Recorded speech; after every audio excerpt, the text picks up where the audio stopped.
earlier. I just want to check, are we starting the show or doing pre-show?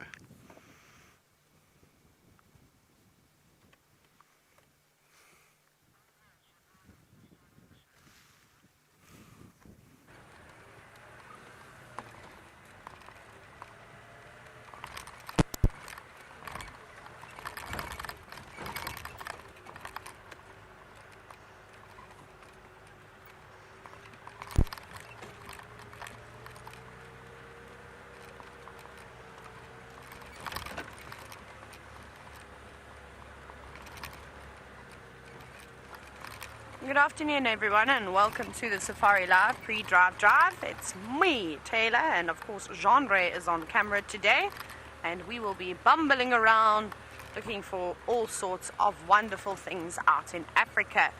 So if you have just joined us and you're a little bit uncertain as to what we do here on safariLIVE, we are, well, a live active interactive safari, I suppose. And you can send us questions, you can do all sorts of wonderful things, but for the first 45 minutes of this drive, we're going to be dedicating it to 3 schools that will be joining us. I think all 3 of them are from the USA, if I'm not mistaken. So that'll be quite exciting. They're young children as well. They're between about 6 and 10 years old, and it's very nice for them that they're able to participate in something like this while they're at school.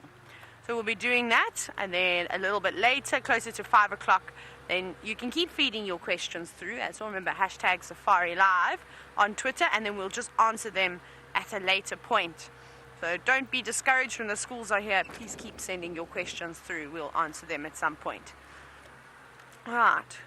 I'm not really sure what we're going to go look for today. Probably some swimming elephants. That would be nice. So we'll be checking a lot of the dams.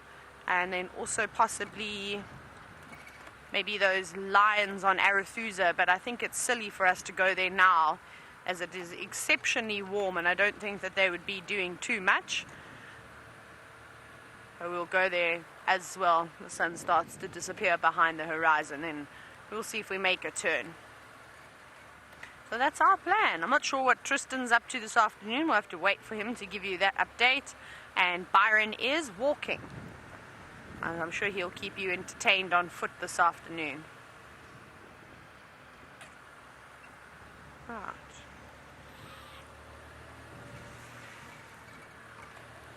We're just going to bumble and really just enjoy the peace and quiet. Now there's a lot of baboons that have been walking here throughout the entire day. There's lots of their tracks all over the road at the moment, which is nice. So maybe we find that herd of baboons for the children. It's always quite fun to see them.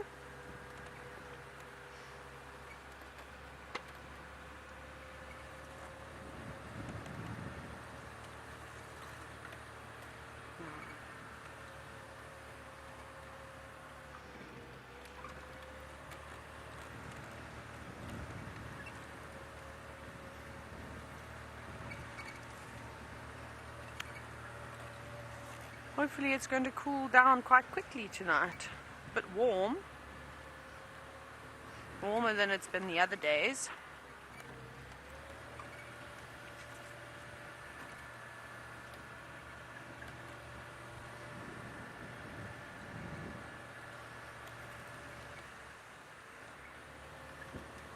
There are actually lots of elephant tracks here that look relatively fresh.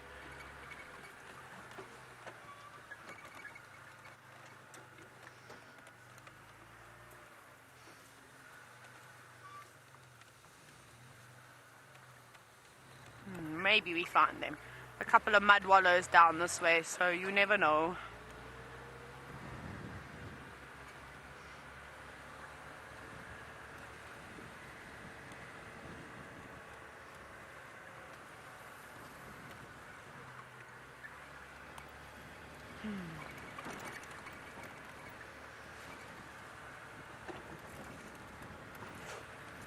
Right. What are we going to find for children? Right, we'll see you now.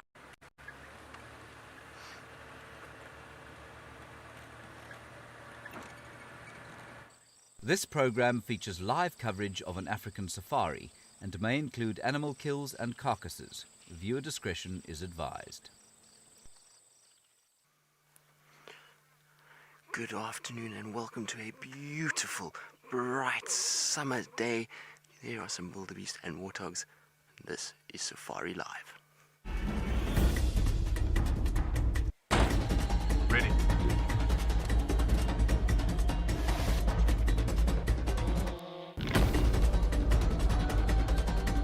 Standing by.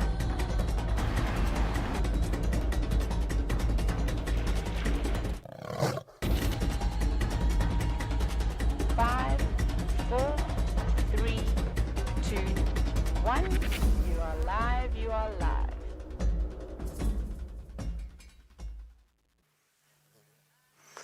Good afternoon, everybody, and welcome to a beautiful sunset safari this afternoon, and a special warm welcome to the schools that are joining us: Garrisonville, Joshua Dixon, and Three Oaks. I hope you guys will have a wonderful time with us, and that you will learn lots and lots of interesting things on this beautiful day. Now, remember that you can ask lots and lots of questions, so you must ask your teachers to send through all the burning questions that you have. Now, my name is Tristan, and on camera today I've got Wiem the wildebeest, and actually we've got some wildebeest of our own in their background that are busy moving away, so it's going to be so nice to just sit here in the nice shade and watch them as they move. There is also a few warthogs that have joined them, so they got pushed away a little bit. There they are. Look at the beautiful warthogs. And that's a little warthog family. So there's Mom with her 3 little piglets, and they are busy grazing away. Now look at them. Look at how they go on their knees. Isn't that sweet? So very clever little warthogs. They are using their legs to be able to bend down and to feed off the grass with their noses, so that they can dig up little bits of grass and roots that they can feed on. And they don't have to then stretch too much. So it's like when you're trying to reach something on the shelf and you try and you can't reach, and you're stretching, and then you get yourself like a little chair and you stand on that and you're able to reach it. It's that like that for the warthogs. They're able just to bend down and they sit on their knees, and they're able then to feed very, very comfortably indeed. Isn't that amazing? Now, I know that we have the schools with us, and I'm sure there are some others that are going to be joining us for the next 45 minutes. So for you out there that are normal viewers, you can also send through your questions at #SafariLive on Twitter, and we'll try and answer those a little bit later. But now we are going to carry on and leave our wildebeest and our warthogs to themselves and in the shade. And while we do that, let's go across to my friend Byron, who wants to say hello and is out on a bushwalk. Hello everyone, and welcome to the Bushwalk. My name is Byron, and on camera with me this afternoon is Craig. Now we are out trying to look for some of the smaller animals and insects that you don't always see on a game drive. Now what we have seen though, which we're quite lucky, is in the distance behind me there's some antelope walking through there. Just ran off. It's an impala. We might see more of them. There are a few around here. A lot of impala and wildebeest in the clearings behind me. They like these open areas. So it is always wonderful to see the animals out here, but they are very skittish when we are walking around because we look like we are a predator. So they're very cautious and very, very careful. So it'll be interesting to see how they react to us. Now, I did see a picture of the Three Oaks School, all with their hats on, their safari hats on. So it's so nice to have all of you watching, and I hope you're enjoying the show so far. Now, I've got a little friend that I managed to pick up that I would like to show you. Let's see if he might jump away. Hold on. Don't jump away just yet, please. Oh. There we go. Look at that little guy. You see him? Just holding him gently. Little beautiful little grasshopper that I managed to find in this grass while we're walking.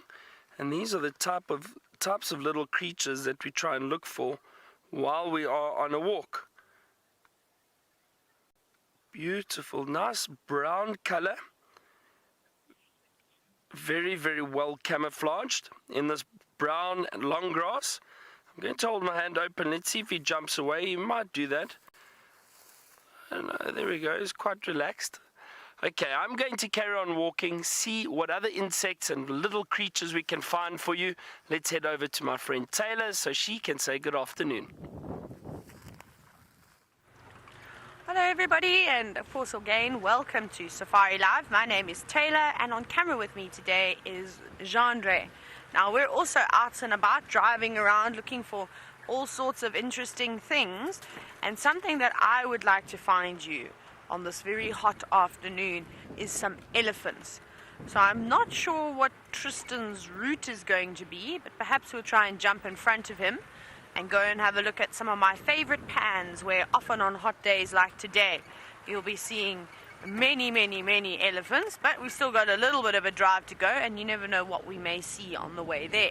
So remember, start thinking of questions of elephants as we start to search for them, and maybe ask your teachers to send them through, and then when we've got some elephants we can get straight into it and start finding out some facts about the largest land mammal.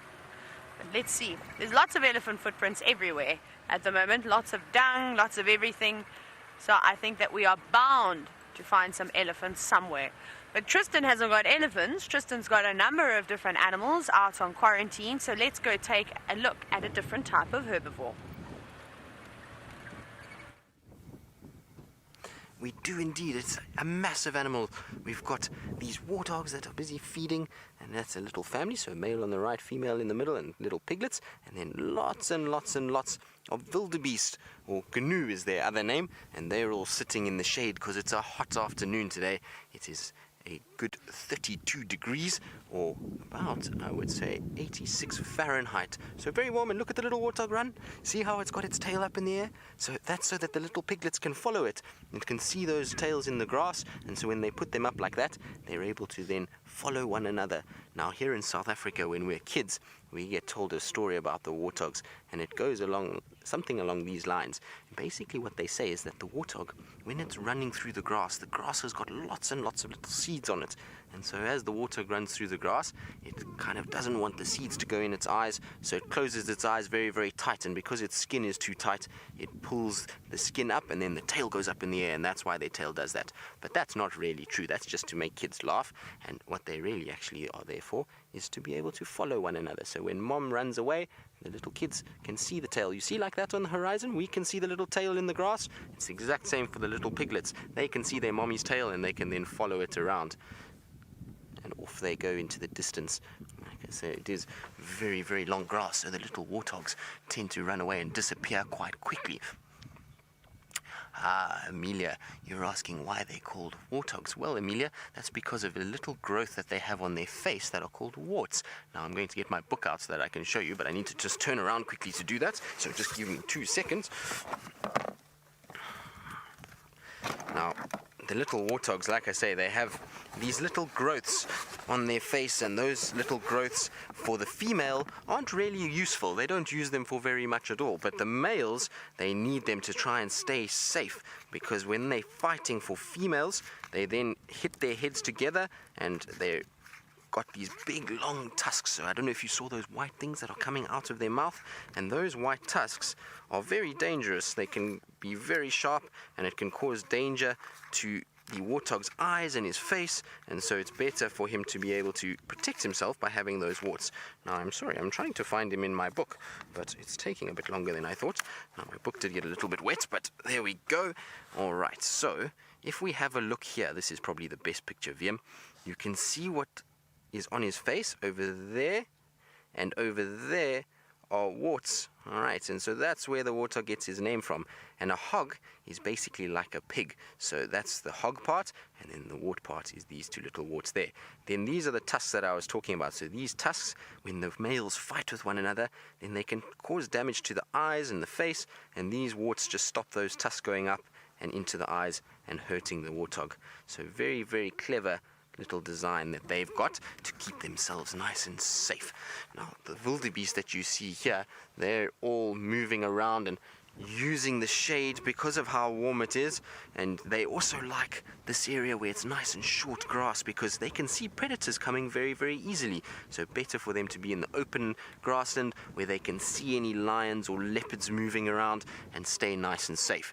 Now, talking about lions and leopards and staying safe, I believe Taylor's got another animal that the lions really love to hunt, but is a lot more grumpy than the wildebeest, so let's go over to her and see what she's got for us.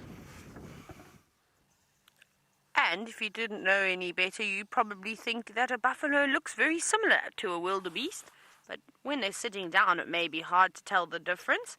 But I can tell you right now, if you had to have a wildebeest and a buffalo standing next to one another, and there is one that's standing up, you'll realize how massive these animals really are compared to the more slender, the thinner, the wildebeest. But look at all the birds that are hopping around and flying from buffalo to buffalo. They're having a very fun time today, and we're going to see lots of them out here on these buffalo. They are some of my favorite birds, and they are called oxpeckers. And they're actually very important to have out here because they clean the animals. So they remove the parasites, the ticks, the fleas, the mites, the tick larvae, all of those things. There we go. See, they've just landed back on the little one. But they're very excited at the moment. I don't think they can decide which buffalo to feed on. How cool is that? Now, this is actually a very special one that we're looking at. That is not a red-billed oxpecker. That is a yellow-billed oxpecker. Very, very nice. But there were some red bills as well, which will actually maybe explain, now that we've had a closer look, why they're fighting so much. Now, they're not directly in competition for food. So when I say that, it means that these oxpeckers also eat ticks, but they eat a different type of tick. Now, you're very, very lucky to see this bird. They're actually quite special in this area. And they go for the bigger ticks. So you get small ticks that are the size of a pin, the head on a pin. And Jason, you were actually wondering why they were on its back. So it's just because they're eating all the ticks. So these guys, these yellow-billed oxpeckers with a bright yellow bill, they're going for the big ticks. They're big engorged ticks that you'll often see with your eyes on the animals. The pepper ticks and the tick larvae and the mites are very difficult to see. And sometimes you can actually only see them under a microscope. They're that small because they blend in very well to the animal's skin. So, wowee, I can tell you right now, all the people that are watching, that have been watching for years and years, will be very, very excited to see this bird. It's one we normally keep an eye out for. But now, I'm sure you're also all wondering why the buffalo are sitting in this watering hole. And it's just to keep nice and cool. It's a very, very hot day. So what do you do when it's hot? You go to the beach, or you go and swim in the swimming pool, or you have a cold shower, or run around in the sprinkler system, do all sorts of wonderful things, but it always involves water. So we're not too different from the animals. That's one of the ways we cool ourselves down too. Lily, you're wondering why are the buffalo's horns shaped like pigtails? I actually never thought of it like that. That's very funny, Lily.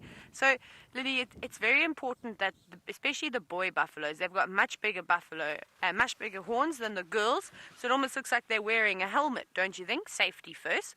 And that's because when the males fight, when the boys fight, they run at each other like this, and they hit heads. So you've got to make sure you protect your brain, and by having that big sort of helmet on your head, it does. And then the horns come out and curve.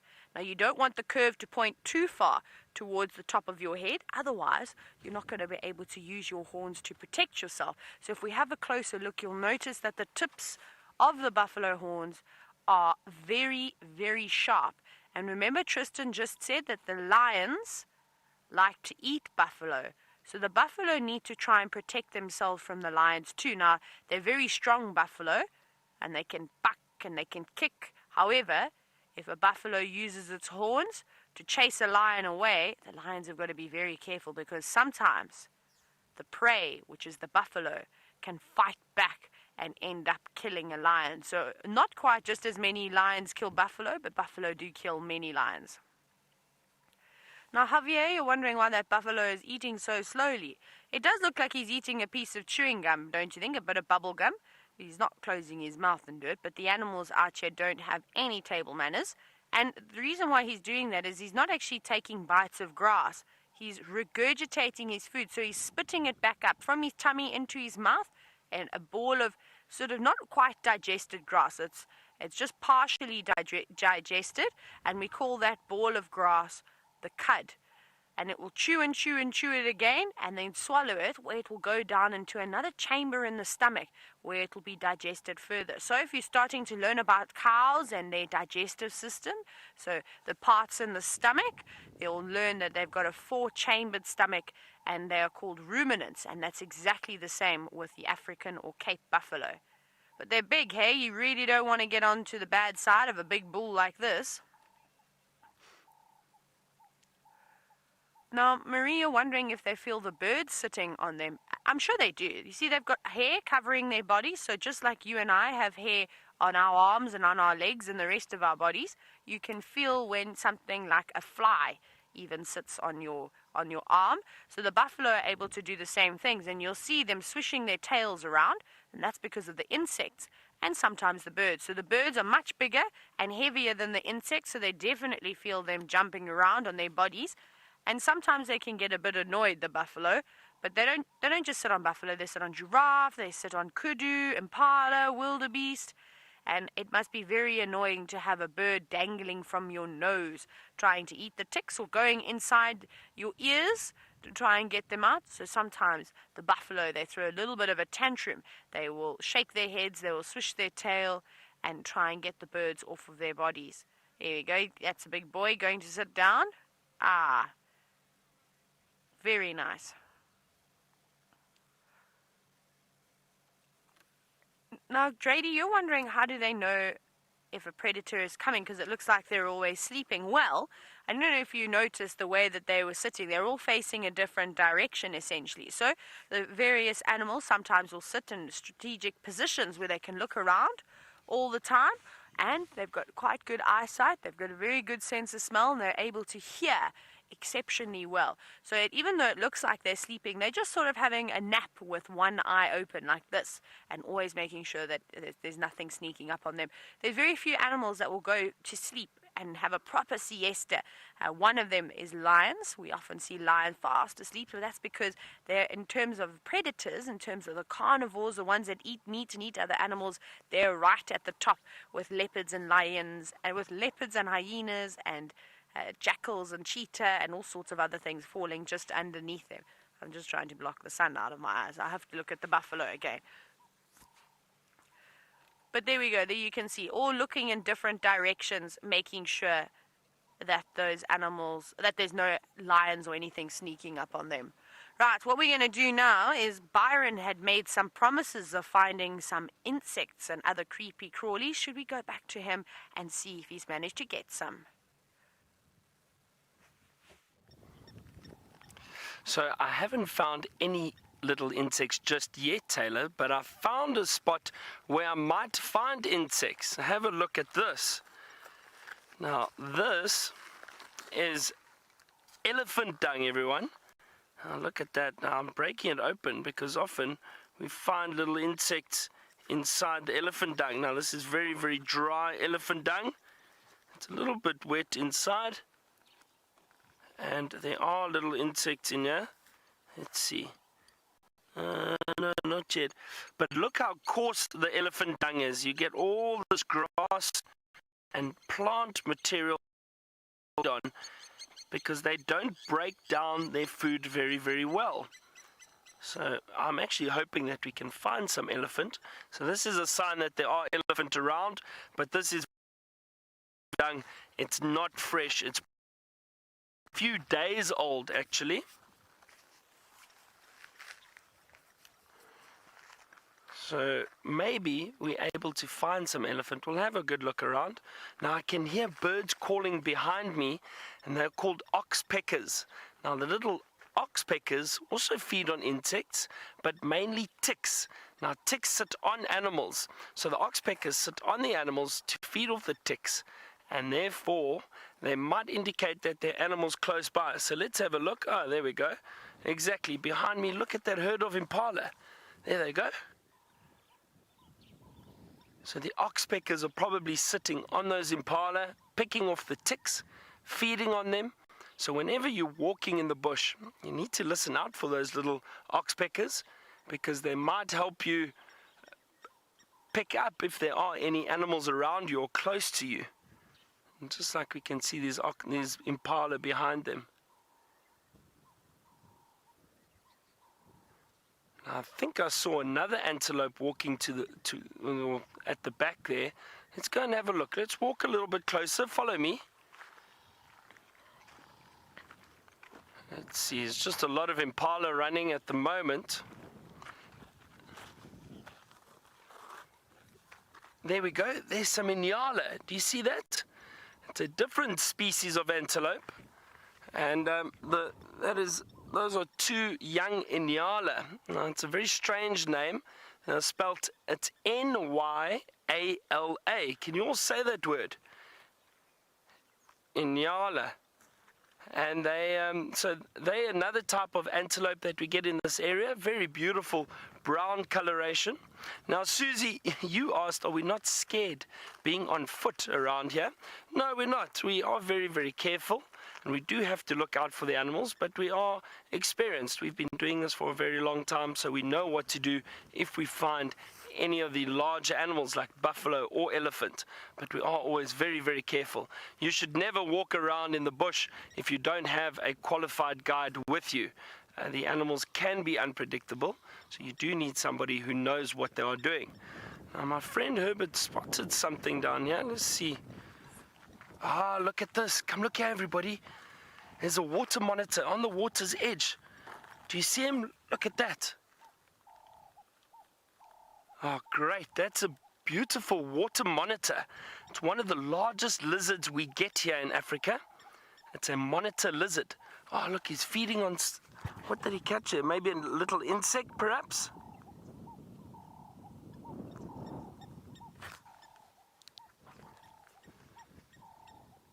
Oh, isn't that great? So that's a water monitor. Now watch while he's walking. His tongue is flicking in and out. And he's tasting the air. That's how these lizards actually smell. They'll use their tongue to taste the air or pick up on scent that is in the air. And that is how they're able to find food. Now they will also look for birds or little chicks. And even eggs that birds have laid, they will try and feed on them.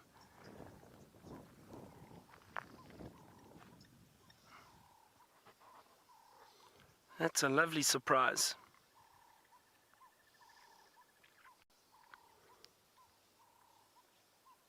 Very well hidden in the long grass, even at the water's edge.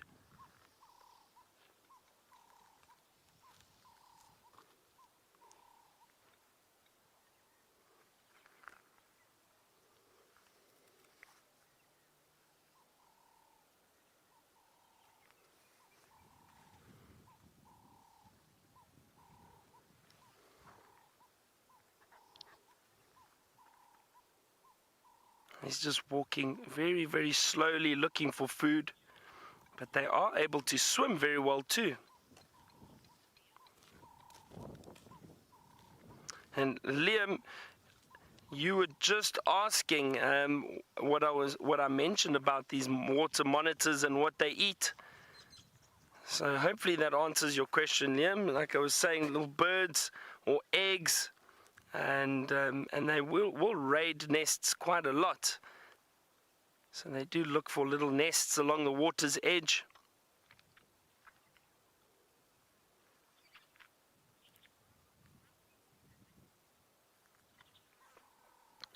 Now, as that lizard moves off through that long grass, Lisa, you want to know, how does this lizard protect itself? Well, Lisa, for one thing, it's got very, very good camouflage. As you can see, it's probably disappearing through the grass there now. So very good camouflage. The other way is this water monitor will be able to swim. So it can swim away from any predators or any danger, jumps into the water and will be able to swim away. The other thing is these monitor lizards are very, very thick-skinned. They've got very strong, thick skin. So it's difficult for predators to actually catch them. They've also got sharp claws, and that long tail that they have, they will use as a whip. They will be able to turn and whip anything that tries to eat them. So they've got a few defense mechanisms to keep predators or danger away. I think he's just disappeared there now.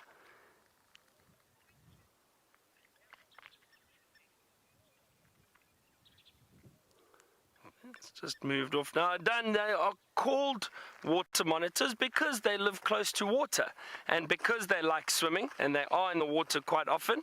So that is exactly why they're called water monitors. And it is because they live around water and do swim a lot and are often found in the water. There is another species of monitor lizard we get called the rock monitor, and as the name describes, it likes to hang out in rocky areas or even up in trees. They don't go near the water as much as these water monitors do, but they are around. They also get very, very big, very thick-skinned animals, very powerful lizards. All right, now we saw those Inyala walking past, but my friend Tristan, I think, has got closer to some. Let's go have a look.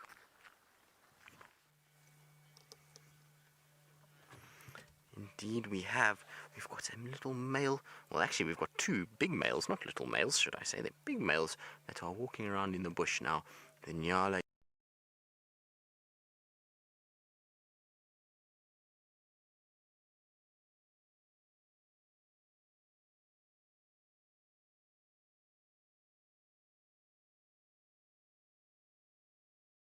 Their head, and then those white stripes on the body, and the female doesn't look anything like the male. It looks completely different, which is very, very strange. It's not like all the other animals. Most of the other animals here, they look the same if they are male and female. So I'm sorry if you guys lost picture with us a little bit. We are in the riverbed, so sometimes signal is a little bit difficult, but here we are. Beautiful spot though, and it's a great place to be in the afternoons when it's very hot. All the animals like to spend time in this area because it's nice and cool in here. There's a little wind blowing, there's lots of shade, and it is the perfect place for lots of animals to spend time. So the Nyala really like areas like this, and so do things like leopards, and that's what we're really looking for, is to try and find any sign of any leopards in these little thickets along the riverbed. Now, I wonder if you can all say Nyala. I've got a very easy way for you to remember how to say it. If you're in America, then you just need to remember New York and L.A. N-Y-A-L-A. And then you say Nyala. So we'll do it all together now. 1, 2, 3, Nyala. There we go. So now you'll remember that one. And any time you forget, just think New York and L.A. and you'll remember what this animal is called. It's a very good trick to learn. Now, the males are all disappearing now, and you can see why they are the chocolate color, is because that color blends in very well with the shadows. It makes it difficult to see them when they're in the shade, and they like to be in the shade. They always like to be where it's very, very dense and lots of bush, because they can hide away from the leopards that are lurking in this area. And these guys, hopefully when he puts up his head, you'll see, look at the size of his ears. Very, very big ears. And that's because when you're in thickets like this, you can't see very well. You can't see far, but if you have big ears, the ears can trap lots of sound, and you can then hear what's going on. So you can detect the predators by hearing rather than seeing.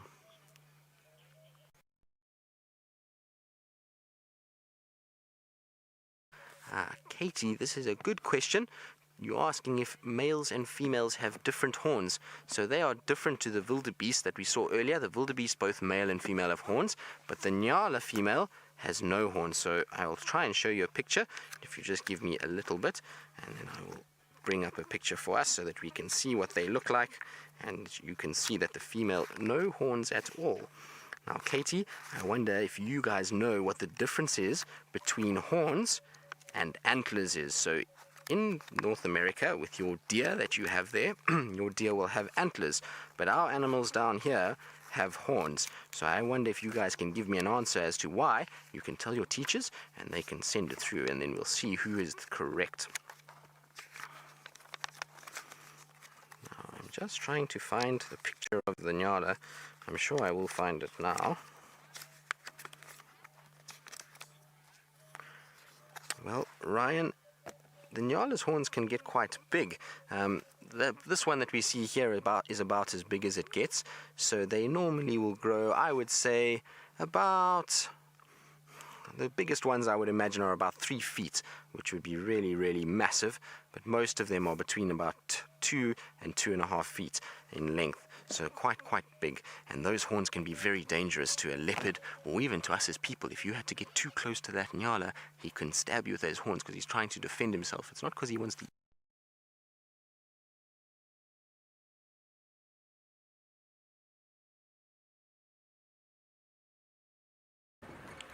Sorry about that. It seems as though, well, this is the thing that happens out here in Africa. Every now and then the signal's not so great. I just saw a very pretty bird disappear off to the left. Let's see if it's going to sit still. Now, they're quite scared birds. Come on. Come on, little birdie, don't panic. And I hope to see, because it's got bright blue head. It's really cool. Oh, it's running away. Don't run away. Look how cool it is. We'll see if it settles down a little bit. But this is called a helmeted guinea fowl. And they make lots and lots of noise out in the bush.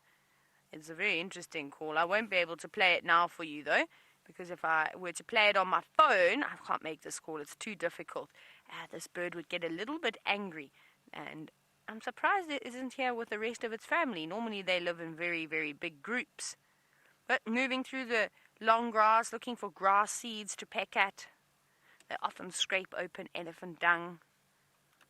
And look how it's disappeared. It's completely gone now. My goodness. They're amazing birds. All the animals out here have got phenomenal camouflage. But let's see what else we can find down the road. Again, there's lots of elephant dung, lots of elephant footprints. So they've definitely been around here. But who knows if we're going to find one or not. The vegetation, so all the grass, all the leaves, are very green and very, very thick at the moment. So it's quite difficult to, of course, spot the animals, because this time of the year is our rainy season. Actually, our rainy season has just come to an end. And we're in autumn now. And throughout autumn and winter, we normally don't get a drop of rain. It's clear skies every single day, and then only again towards the end of September. And then we normally get a couple of sprinkles, and then building up into the end of the year, we get lots and lots of rain. Right, we're going to very quickly go back across to Tristan. No, never mind, he's staying with me. Tristan's not having much luck today with his car. That's alright. Hopefully he'll get a spot where he can show you what he's looking at. Let's see what else is around here. It's a little bit quiet today. Hopefully a little bit later, as it gets a bit cooler, the animals will come down to the water's edge to come for a drink. So maybe that's when we're going to find the elephants. Now, as we drive around here, Brian, you're wondering what other kinds of birds are we going to be able to see. There's so many birds out here, Brian. There's over, I'm trying to think, just from this particular area, I must have seen already at least 250 different species of birds, if not even more. So there are plenty. We will try and find, oh my goodness, we're not going to show you a bird. I'm going to show you a giraffe, though. This is cool. Let me just pull off the road here, so I can find a little gap through the bushes. There we go. Now there's also a big tractor, it sounds like, going on the boundary road. You may even see it as it drives past. I think that's what the giraffe is looking at. Oh, there's more giraffe. A little bit nervous of the big tractor. And that tractor's just there because it's just going to be fixing the roads for us. That's how we keep the dirt roads in good condition. Off it goes. Big red tractor. And here we go. We've got a beautiful giraffe, and this looks like a female. But now she's hiding away, so I can't... Oh, I can actually. So if we have a look at those two little things on top of her head, they are called... Now, this is a big word, so you've got to listen very, very carefully. They're called ossicones. So I'm sure you can all say that with me. Ossicones. And it's basically, it's not a horn like the impala has, or the wildebeest, or the buffalo. This is just bone that's on top of their head, and it takes quite a long time. There's another tractor going past. They must be doing a big maintenance on the road, a big fix, which is really good for us because the rain wrecked all of the roads. And this is one of the ways when we look at those ossicones that you can tell the difference between boys and girls. So the girls have got very thin ossicones, and you can see they've got the black tufts of hair, long hair sticking out, whereas the boys, their ossicones are a little bit thicker, and they also don't have the black tufts of hair on top. So that's one of the main ways. But she's playing hide and seek with us, and I never thought that such a big animal would be so good at hide and seek. So now, I don't know if you've ever thought about this, but in South Africa we speak more than one language. We've got many different languages that we chat in, and in Xhosa, which is a language that is spoken down on the southeast coast, well, actually it's quite a big area of South Africa, so where I'm from, the translation of the word giraffe means horse with its head above the trees. And don't you think that's so true? When a giraffe walks past a tree and the only part that you're seeing sticking out is the top of their head. And they kind of little bit look like horses. Now, Aidan, you're wondering if giraffe can be harmful to other animals. They can indeed, but it's not very common. They're quite placid creatures, so they don't go out looking for fights with the buffalo or the wildebeest. However, when a giraffe gets the most angry it's when its two boys are fighting over some girls. That can be quite dangerous. They can fight so viciously that they can even kill each other. Can you believe that? So they use their necks, they swing them around and hit each other, but it's just the boys that do that, and that process is called necking. So if it doesn't sound like it's too dangerous, imagine a long rope with a big weight, a huge weight on the end, swinging around like a bulldozer, and swinging it, and they hit each other, and if they hit each other hard enough, they can actually damage the lungs and end up dying.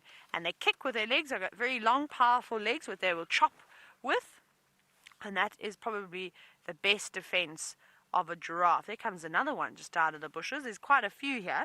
So when lions are chasing giraffe, because there are many prides of lions throughout the whole of South Africa that love to chase and are specialists in hunting giraffe, one thing that they will do is run as fast as they can, and then if the lion gives them too much trouble, they'll actually charge them by running towards them and chopping with their front legs, and that can kill a lion. One kick from a giraffe will kill a lion if it kicks it in the right spot. And there's actually a lion down in the south called the Charleston males, and he was kicked in the face by a giraffe, and the result of that means that he's got a big canine, so one of his big sharp teeth, hanging out of his mouth for the rest of his life. Now, Rex, you're wondering why do they have such long necks? And it's quite simple, actually. You see, they need them because when they feed, they're eating leaves and they're feeding at the tops of the trees. They can also stretch down nice and low and eat on the smaller trees, but this is nature's way to try and divide the feeding levels amongst the various animals. So, have you noticed, a kudu is quite tall, and a nyala that you saw with Tristan is a medium-sized antelope, and you'll get warthogs which feed down on the ground. And this way, they're not in competition. So they're not always competing for the same food, maybe the same type of food. So giraffe, kudu, and nyala, they're all eating leaves, but they're feeding at different levels. I think the only one that really competes with a giraffe is an elephant. They sort of can stretch their trunks up nice and tall and feed at a similar height, but they don't often do that. It's normally just when it gets sort of coming into winter, when there's no rain and the vegetation, the leaves and the grass start to dry out. Then they have to stretch up and sometimes stand on their back legs too. Not the giraffe though, those are the elephants that do that. But they're amazing, these creatures, because the favorite food of a giraffe is actually a tree that's covered in thorns. And Javier, you're wondering why their tongues are purple, so we'll chat about their feeding behavior now. So Javier, it's important for a giraffe to have a purple tongue because it contains a lot more melanin in it, and therefore what happens now is that when it's sticking its tongue out in the sun all the time, it's not going to get harmed. So it actually helps protect it. But that tongue is really tough and covered in tiny little bumps. So you know when you stick your tongue out and you see those little dots on your tongue? Now a giraffe has got that all over its lips, but not taste buds. These hard, and we call them papilla, sticking on their lips and on their long tongues, and that will help protect them from the thorns. Because remember I was saying that the trees that they like to eat are trees that have lots of thorns, and actually it's eating off a buffalo thorn at the moment. Look at that. Can you see those thorns? Now if you had to put your hand in there and try and pull some of those leaves off, you'd end up with lots of thorns inside your fingers and on your hand, and it would be bleeding quite a bit too. But it's amazing that the giraffe are able to very easily use their tongues to strip the leaves, but they can also, of course, pull little leaves off as well. They don't just have to use their tongues all the time. And the only time a giraffe really uses its long tongue is when it needs to stretch up as high as it can go. But this is the perfect giraffe tree. Isn't this cool though? You see the tallest animal in the world, and that's why I'm hoping that either myself or Tristan or Byron find some animals so we can show you the two largest species of animals we get here in Africa. Now, Elena, you're wondering how tall can giraffe get? They're pretty tall. The girls are smaller than the boys, or shorter than the boys. So the boys can get up to just under 5 meters or just over 5 meters, just to give or take a little bit. Every giraffe is different, as we as humans are. Some are shorter than others, some are taller than others. And the females only get to about 4.5 meters. So there's almost a meter difference between the height between the girls and the boys. So you can imagine a big bull, wow, standing at almost 5 meters is massive. That is a really, really, really big animal.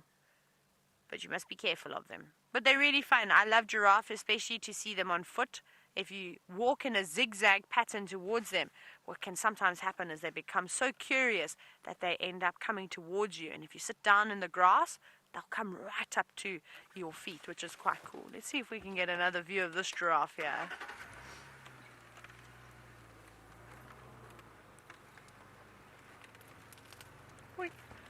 Let's see if she's not going to be too scared. Now, Lisa, as we drive along here, wondering what the lifespan, so how long does a giraffe live for? This is a nice view. Not a very long time, not as long as an elephant can live, but a giraffe can live between, it depends. Remember, life out in the wild is very tough. It's not an easy life. They've got to always look over their shoulder for predators. They always have to eat. There's lots of diseases and bacteria and things out here that can harm them. So they can live, I'd say a big giraffe bull will probably live to not more than about between 25 years and about 28 years, give or take a little bit. But normally once they reach their 20s, they've hit retirement, and they are big. Will be some of the biggest and the oldest bulls in the area. Old age is not very common amongst animals. Unlike your animals at home, like your dogs and your cats, they can live for quite a number of years because they're living a good life. You're feeding them every day. You're providing them with a nice warm bed, a safe home. Life is good. Out here, it's really, really, really tough for these animals. And it's also got an oxpecker on its head. Did you see that? Remember those birds that we saw with the buffalo? It also has one of them on its head. So there we go. They're like all different types of ticks from the various animals. But we're going to see what else we can find. I'm going to look for some more elephants. We're going to send you across to Tristan to see if he's had any luck with some leopards.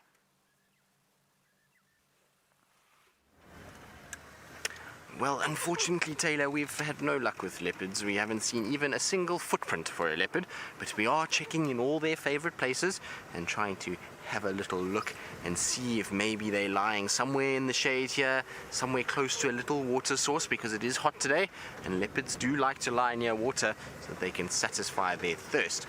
Now, we were talking earlier, talking about the antelope and the antlers and the horns and the Nyala antelope. So I'll show you now quickly what the female looks like, because I think we lost reception while we were discussing that. So I'm going to just stop in the shade because it's very, very hot in the sun. So let me just go a little further forward before I do that.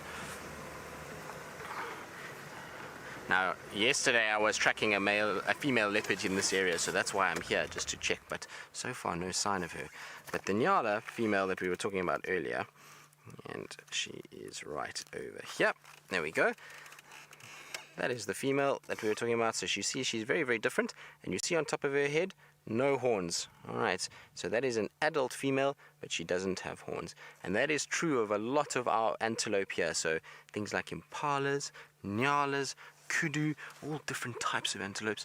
The females will have no horns, and the males will have big, elaborate, beautiful horns. And that's because the males need them to fight, to be able to establish a territory and have an area that is their own, and keep a family with them in that area. So that's why they end up having horns.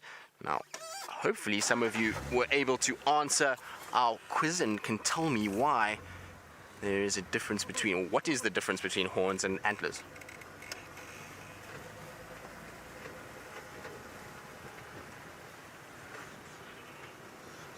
Three Oaks. Well, that's a good answer and is true to some degree. It's not the only difference, but it is true to some degree. So you're saying that antlers have branches, whereas the horns is one single growth, and that is true. We don't see any branches on our horns on our animals. They're all just one straight growth, and there's a reason why that is. So I wonder if anybody else got the reason why.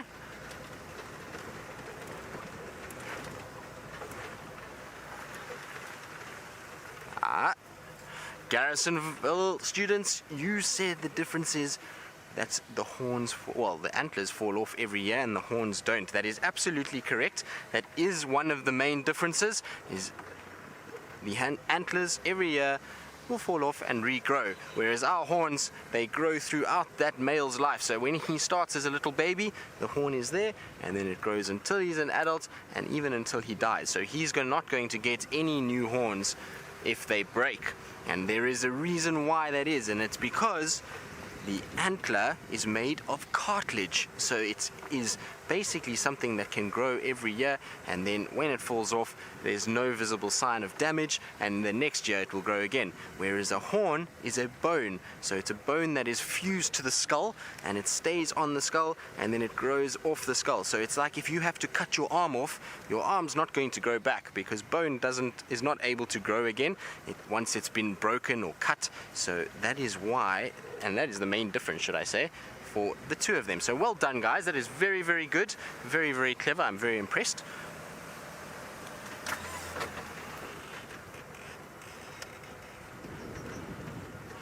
Right, so unfortunately it's come to that time of the afternoon where we're going to have to say goodbye. It's been so wonderful to have all of you with us this afternoon and joining us on our game drive through the African bush. I hope you've had an absolutely great time and that you will have a lovely day at school and in your classes today, and that you'll really have a good few weeks ahead or few days ahead until the weekend, and that we see you again on Safari Live. So from us, goodbye to the schools, and we'll see you again next time. And for the rest of you, let's go across to Byron and see what he's up to.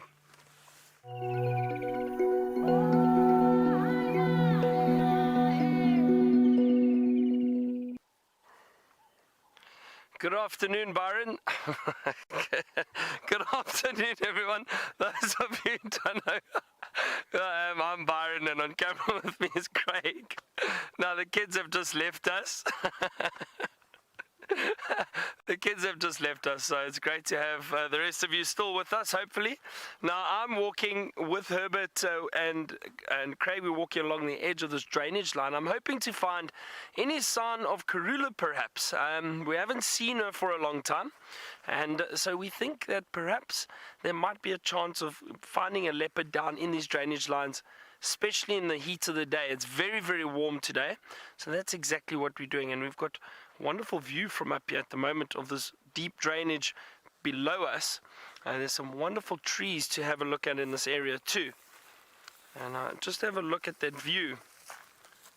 Now, this is a perfect spot for animals to move in during the heat of the day. If you have a look at the bottom, actually there is some activity you can see, or tracks rather, and that's all elephant. And you see how they've probably been throwing sand on themselves, digging and throwing sand up. We know that protects their skin, keeps a lot of the ticks and fleas off of them, and also helps cool them down.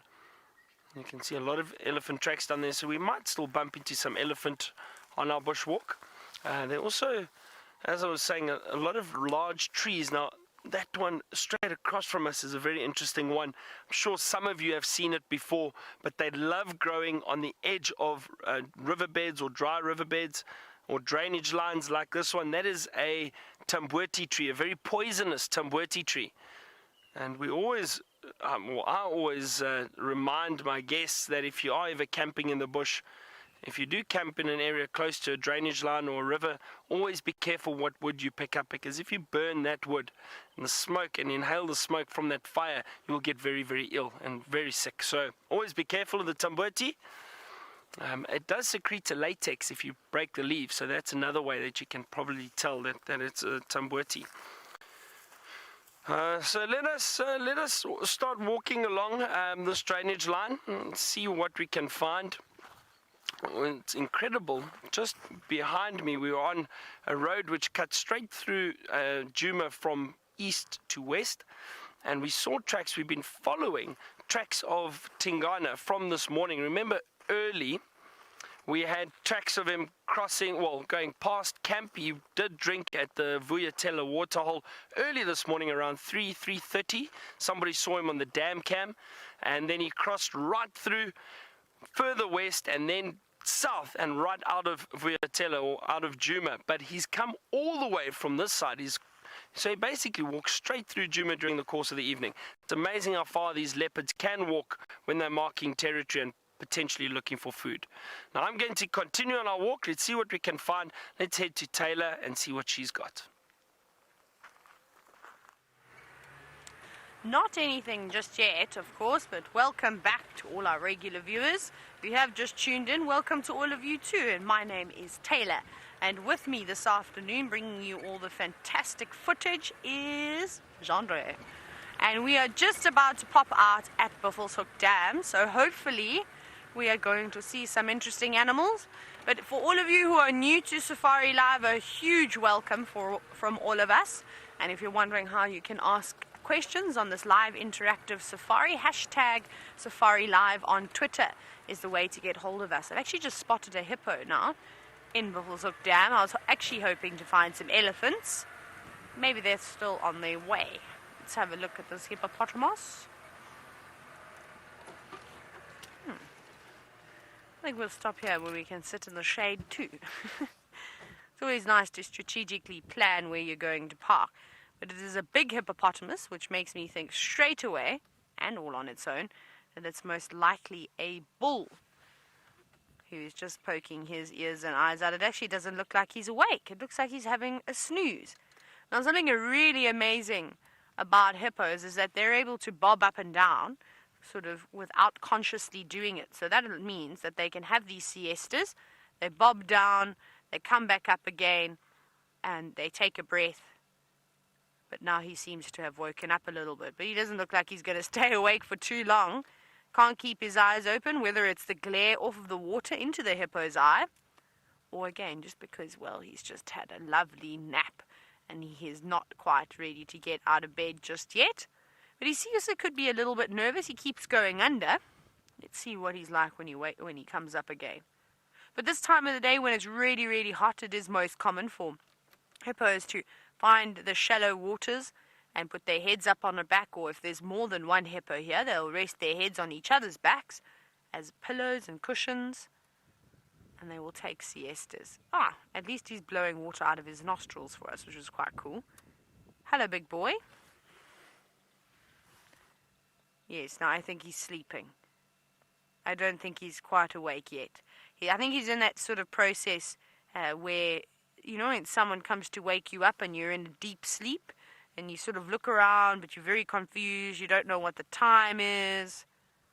I think that's where he is in his siesta at the moment.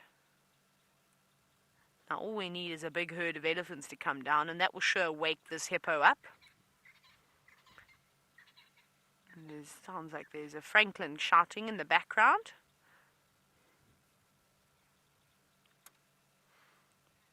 Now, Tanis, you're wondering which animal has the thickest skin. Ooh, that's an interesting one. I'm going to go with a rhinoceros. I think I'm going to say that they've got the toughest skin of them all. But again, on every animal, it varies from thickness to thickness. Of course, along the rump and the sides of animals is often where the skin is most tough. But you sort of head towards the nether regions and towards the ears and towards the face around the mouth, and that skin becomes quite thin and it's actually very sensitive. So on a rhinoceros, it's about 5 centimeters thick, or most of the way around, and then barring, of course, like I said, going towards the ears and then going back towards the tail. But they've all got really tough skin. I think why rhinos have the most resilient skin is they don't actually have any hair covering their body, rather than just on the tips of their ears and down on the tip of their tail. The rest of the body is sort of no hair at all. And I've been fortunate to do a couple of rhino game captures, so I've actually touched a rhino, many rhinos before, black and white rhinos, and their skin, if I can describe it in any way, as the one day I just wanted to feel how strong they were, and there was this massive big rhinoceros bull who we darted, And I kid you not, standing up, and now I'm not short, I'm quite tall, I'm 5'6", and well, just under 5'7". We'll go with that because then it makes me a little bit taller. And I tried to press down on his sort of stomach, but on where his ribs are on the one side. Firstly, the big bulge of his stomach took me up to my chest. That's how big he was, laying flat on the ground, sort of under an anesthetic of some sort. And anyways, so I pushed down and I couldn't even move him. It felt like I was handling concrete, like I was trying to push down on a tarred road or pavement, something like that. And it was quite amazing. So they also, without that lack of hair, when they are moving through the vegetation or when flies and things sits on their bodies, they really don't feel too much of those thorns making too much of a difference. Our hippo is not cooperating with us today. He's actually been underwater for quite some time. So I think he's in a deep sleep at the moment. You can just see the ripples every now and then. So what we're going to do is we're going to keep checking a couple of other dams to see if we can find some hippopotamus. I'm sure we're bound to come across a few, but let's go across into Tristan's vehicle to see what his plans are for the rest of the day. Well, we've just been looking around to see if there's any sign of Shongile or Karula, so that's where we've been kind of looking, and we've been checking our far eastern areas, just making sure that she hasn't sneaked in here, because we haven't checked this area very well the last few days. We've been checking a lot everywhere else, but not so much here. So I thought also while I was here, I'd just pop in and see if there was any sign of Gwen at her den. So for those of you that are new viewers, Gwen was a hyena that was inside that hole. So for a while she was sitting in there and she was denning in there, and she had little young ones, but it seems like she's moved on subsequently, and we know that she was here, and then all of a sudden a big male warthog moved in, and so in all likelihood that's what's chased her away. But I wonder where she's ended up, because we haven't seen much sign of her.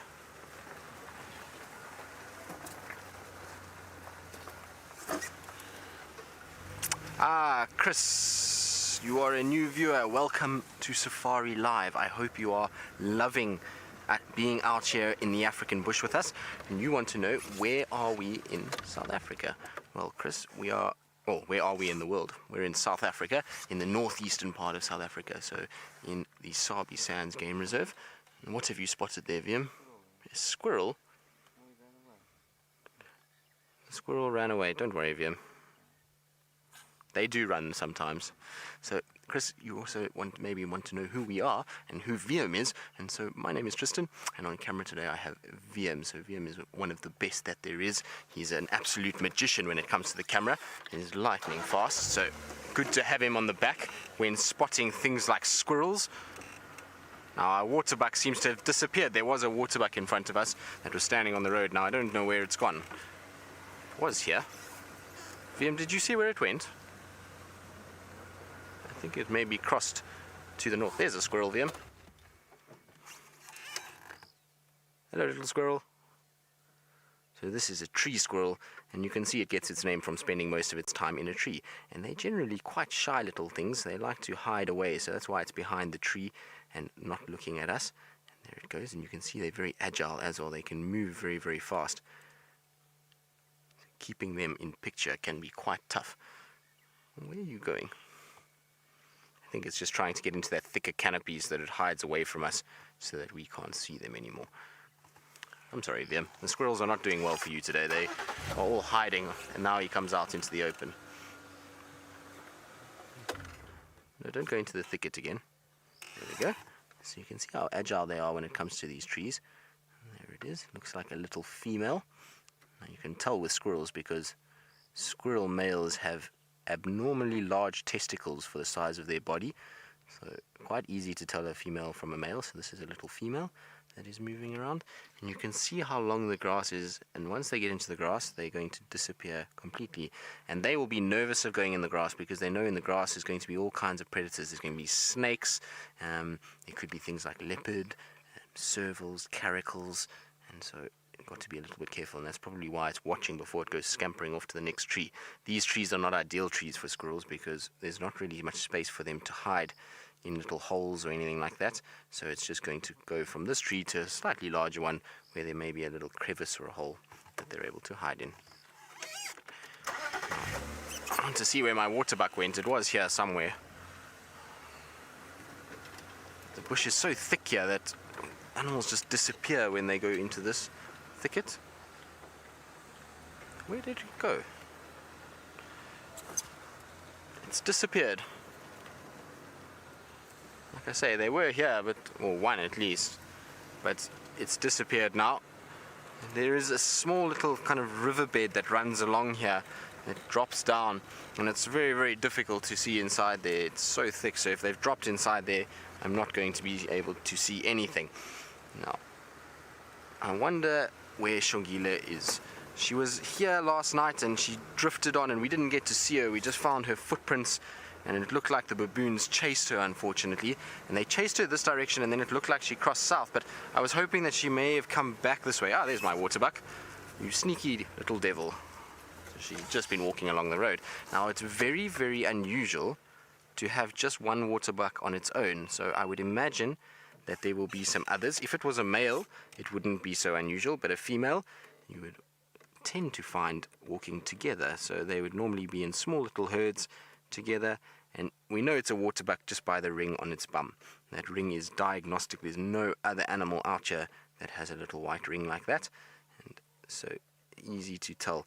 And that white ring just serves as a following mechanism. So there's lots of animals out here with different markings on the rear end of their body, and that's so that they're able to see one another when they're moving through the grass. So in the waterbuck's case, if they potentially get chased by a predator, they can then follow one another, knowing that that's a safe route in front of them.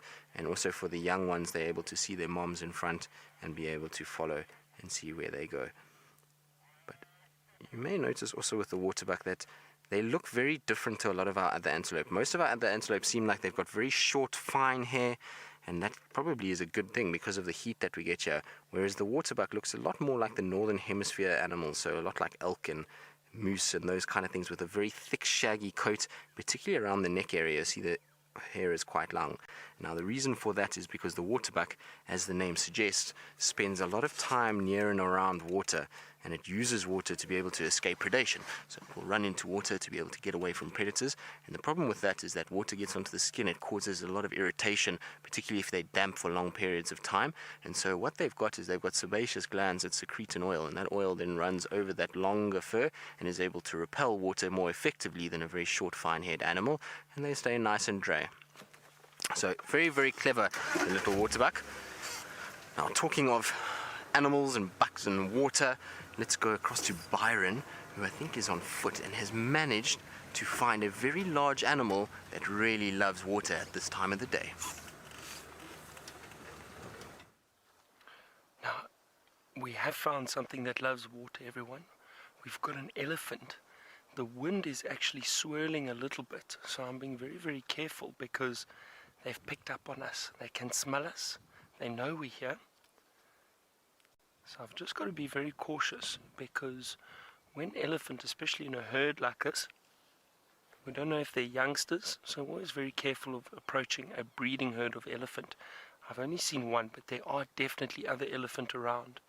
Now, there are little water pans in this area that we're in at the moment, and we've seen signs of these elephant that have been moving past them, possibly drinking. It's been a very hot day, so it's an ideal place to find these animals. But that's why we came looking. We wanted to see if we could find buffalo or find elephant, and we fortunately found some elephant. I think what we're going to do, we do have to be careful, but we're going to go on a little bit. Follow me, stick with us a little bit. We're just going to walk very slowly, and we're going to listen out. It sounded like there were one or two off to my left, going down into the drainage line.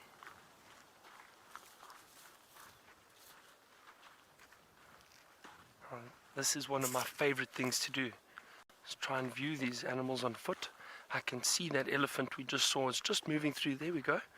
Just through there, you might be able to see it. And I can hear there is one to my left. There's one in this thicket, not too far. I'm just going to have a look. Let me just scan the area quickly.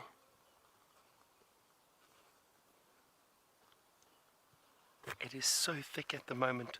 Can't see these elephant, but that's exciting. So we do have to be careful. We don't want to get in between the herd, because that could potentially result in them being very agitated.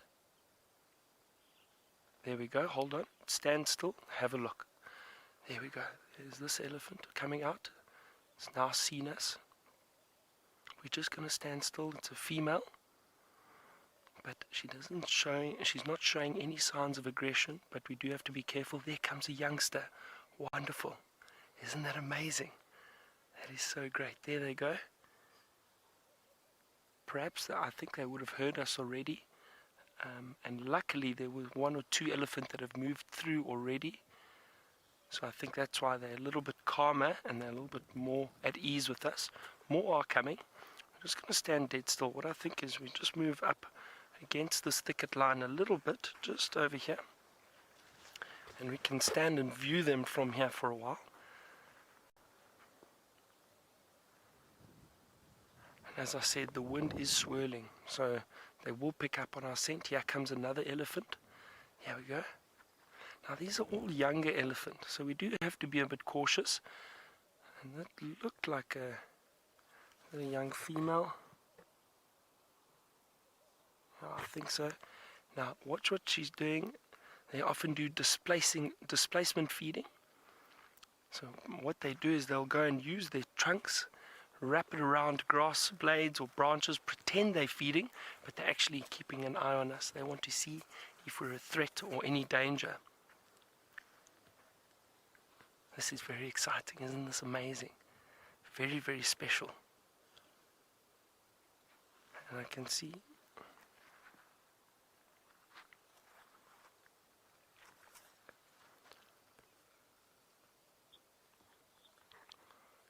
okay, let's see, watch this one over here. Now see it smelling. Wants to see what we do, but I don't think it will be too phased by us, because the other elephant have moved past. They haven't given any alarm call or shown any sign of aggression. I do think also elephant can perhaps pick up on your intentions, or if you're nervous or make sudden movements, make a loud noise. You see, I've kept my voice at the same level. They can definitely hear us, but not too phased. Wonderful.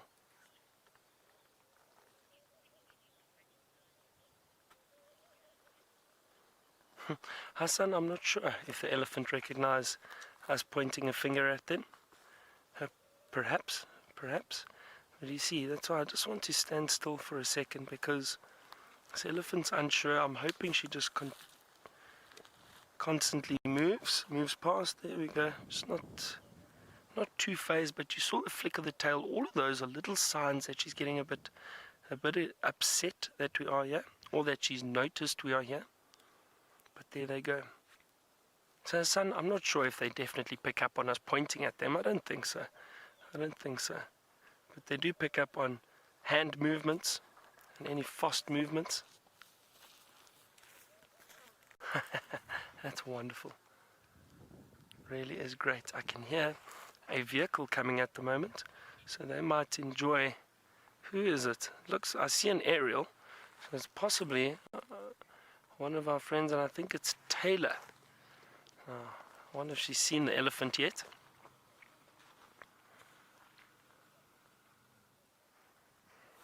Perhaps she has, because she has stopped. Now we're going to continue. I'm going to carry on moving very, very slowly and quietly, so we can listen out. I think most of the herd have moved through this area, but always be cautious if there aren't any others still feeding in the thicket behind them.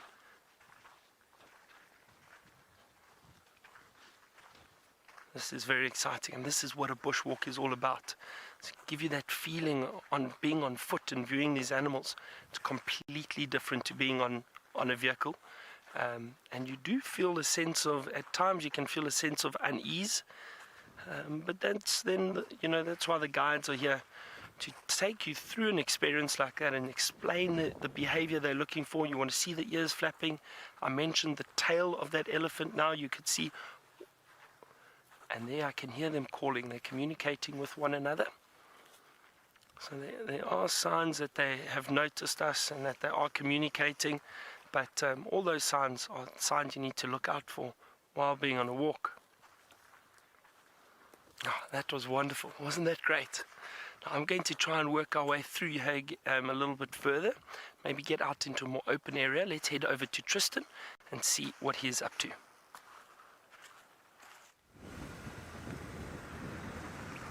Well, Byron, I'm sure you are smiling and beaming from ear to ear. Byron loves elephants, and particularly elephants on foot, so I'm sure he's very thrilled with that, and I'm very jealous, Byron. It's always nice to spend an afternoon, especially a beautiful afternoon like this, with a herd of elephants in the bush on foot, so it's very, very nice.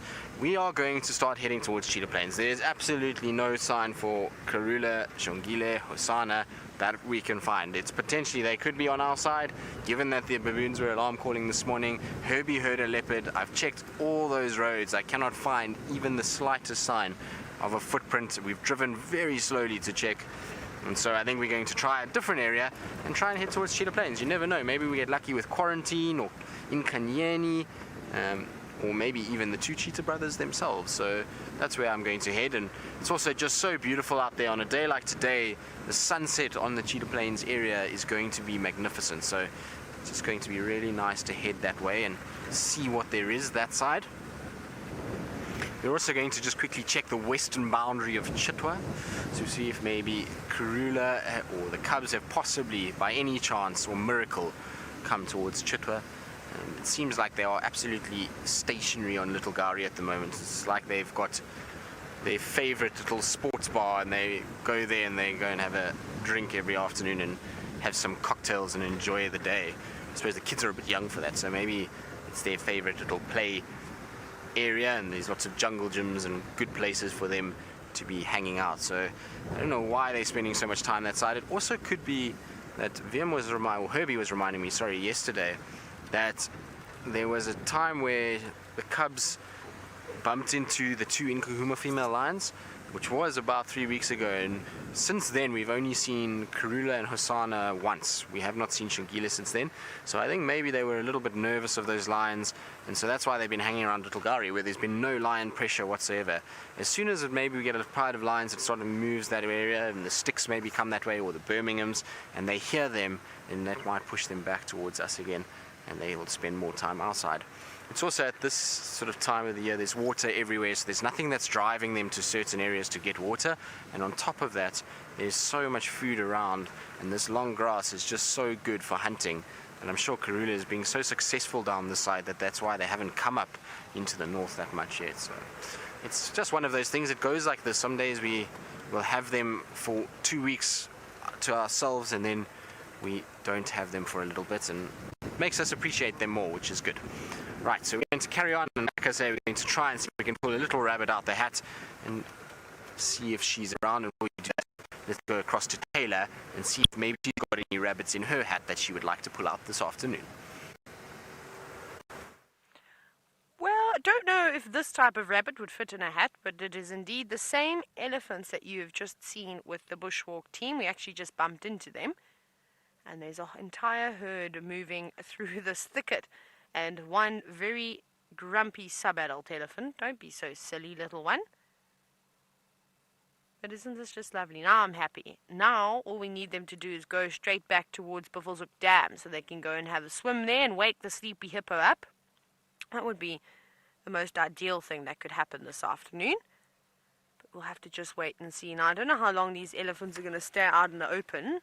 I can actually hear a couple of branches breaking on either side of me, so I think there's still quite a few that haven't quite caught up to the main group of the herd, which will suit us just perfectly, and hopefully they stay around for quite some time. And I must tell you, I actually came down in Yalo Road for one of two reasons. Firstly, because there's always elephants around here, and secondly is that there's some lovely mud wallows. However, the mud wallows have all dried up, which is a little bit sad. So I don't know where these elephants are going to go to have a little splish and a splash. They definitely haven't had one this afternoon. So maybe if we just keep following them, they'll eventually lead us to water and give us a bit of a show. Right, let's catch up to them. I think we'll get another view. See who else is here. Yeah, I heard some noises coming from this side.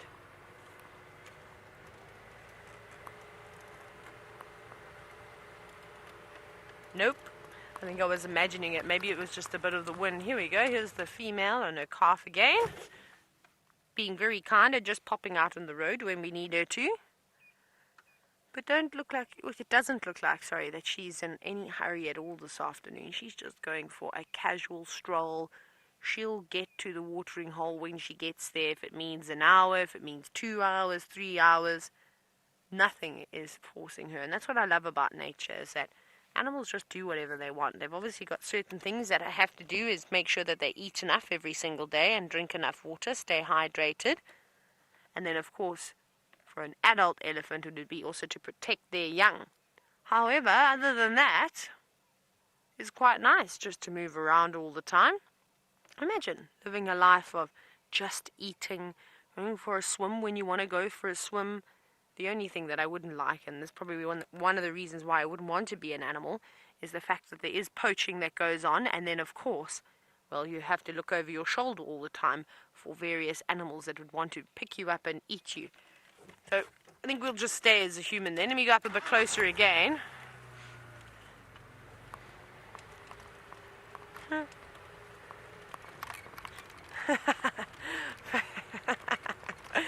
Bree, that's so funny. Bree, now I can't stop giggling. So you've said that do elephants sneeze, and if they do sneeze, do they accidentally end up trumpeting? Wouldn't that be fantastic? I'm going to go up a little further because we'll get a nice shot of her in this golden light now. Hi, beautiful. Yes, that is lovely, lovely, lovely, lovely light.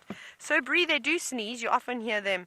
But you know when you hear it most, you actually hear it with the young elephants that aren't quite used to all the dust and irritations that you can get if you are playing in the sand with your trunk.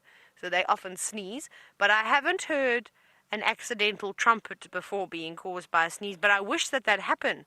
I wish that every single time an elephant sneezed, they would accidentally trumpet. That would be fantastic, and I think I wouldn't be able to talk. I'd just laugh so hard. So now, every time an elephant sneezes, Bree, just for you, for the rest of my life, I'm going to be listening out for that accidental trumpet, and I hope that happens one day, and I hope that it happens while we're alive too.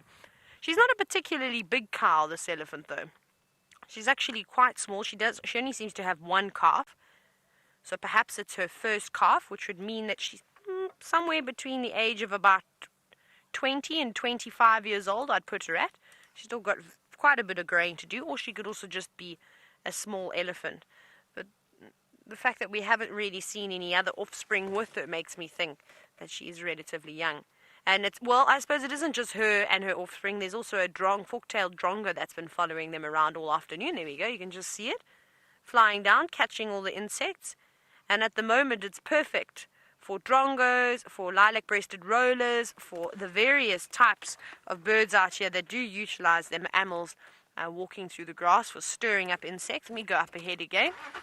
Because there's just so many of them around at the moment. In winter, it's a lot more tough because there's no grass for the insects to hide around. So they're probably not sitting out in the open. They'll be hiding under some shrubs underneath the trees. So this grass is perfect. Let's see. I actually would like to watch the drongos for a little bit, as the elephant, I think, is going to disappear now. Don't go, girl. But we might catch up to them again. Definitely a possibility. If they carry on in the direction that they're going to get towards Gwari Pan. Oh my goodness, look at that. She sucked it all in and she squeezed through the bushes. And off she went. And unfortunately, the drongos are following her, which is a pity. But that's okay. We can go around and see if we catch her again. It does open up a little bit further on. So maybe we even get them on Central. Hi, Nyalas. Afternoon. We're going to keep going because I want to find the rest of this herd, but there were a couple of Inyala off into the thicket. Let's try and catch up to them. I'm just going to scan into the bush onto the right just to see where I can see where most of the herd has moved to, and that should then give us a better idea. Let's see. Come on, Eddies. She's not in a hurry, but the rest of the group, from what Byron said, it sounded like they'd actually gone back into that area a while ago, into this thicket. Almost on Central now. Run, run, run, Crested Franklin! The crested Franklin just tried to run away from me. Get off the road, man. You've got everywhere to go. Very quick, and they're really good at maneuvering too. I suppose you've got to be able to dart very quickly through the long grass. Okay, so we're not having much luck here, so maybe they're further up ahead. Let's put foot a little bit.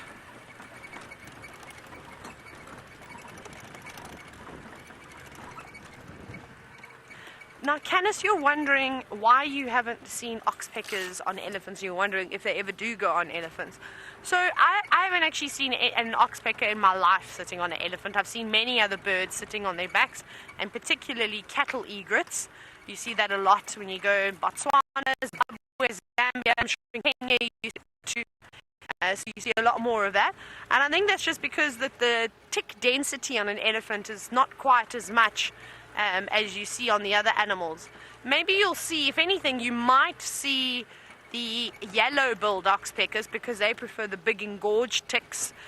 There's not really much hair for a red-billed oxpecker to sort of sift through and look for the smaller ticks and the tick larvae.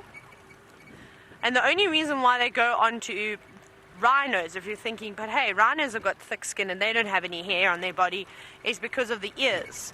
If you'll ever see, you'll see the oxpeckers going straight down into their ears and also hanging around their tails.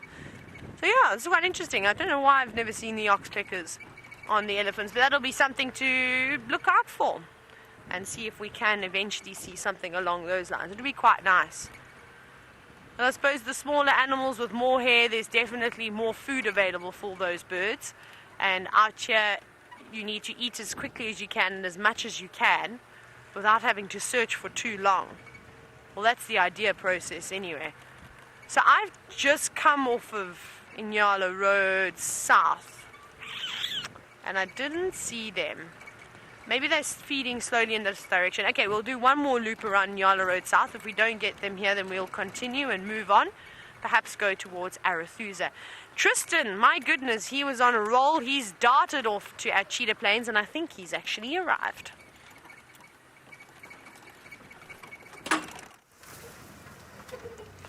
We're on Chitwa at the moment, just going through towards Cheetah Plains, and so many memories driving through. I used to work at Chitwa, so it's kind of reminiscing on all the sightings that I had in these areas and all the walks that I did around here, and so many good times that I had and so many amazing sightings that I've shared in these areas. And I was telling Virm about a sighting that I had of the Mangaean Pride, or back then they were called the Breakaways, and it was the 4 females with the original tailless female from the Salala Pride, and they were with the 4 Majingalans killed a giraffe on Chitwa airstrip, and it was amazing. They were right in the middle of the airstrip, and it was just the most beautiful light there in the mornings and the afternoons. It was very, very nice.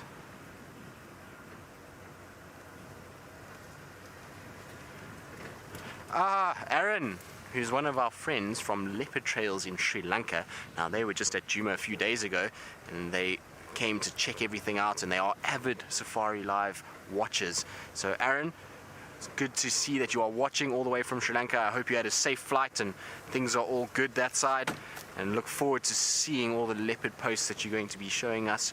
And we have a group now on WhatsApp where we share information and photos of leopards, so it's really cool that the guys are watching, and we'll definitely be watching their progress too. And it's an amazing part of the world that they're in Yala National Park, so really, really cool. So good to hear that you're watching, and like I say, we'll stay in touch and hopefully see you guys out this way again soon, or maybe even see you in Sri Lanka sometime.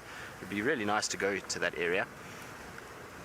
So I was saying that we had that sighting of those cats there, and the nice thing about Chitwa Runway is in the winter there's this thick mist that comes over the dam there, and it often filters up onto the runway, and you get these most idyllic scenes of animals crossing over the runway. And when you start from the lodge and you come up the runway, everything is at eye level. You get this mist belt and then this sort of light that filters in from the side. It's absolutely amazing. So it's so nice to drive around here again and just remember all of those things. It is very, very thick on this eastern side, so sightings on this side were very difficult in the summer. In fact, we were very seldom used to see much on this side. But in the winter, this is a great place for Thandi She always is around this area, and she has lots of success with a lot of duiker and steenbok and kudu in this area. In fact, not far from here, just on the other side, I had probably the most insane sighting of Thandi, where we found her with a massive, fully grown female kudu kill. Now, you can imagine this little leopard, and at that stage she was about 4 years old.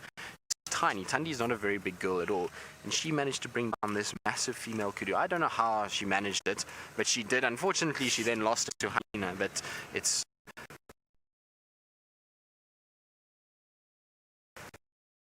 such a large animal. Now, talking about large animals, I believe Byron, who's not a large animal by any stretch of the imagination, is with some very dangerous buffalo on foot.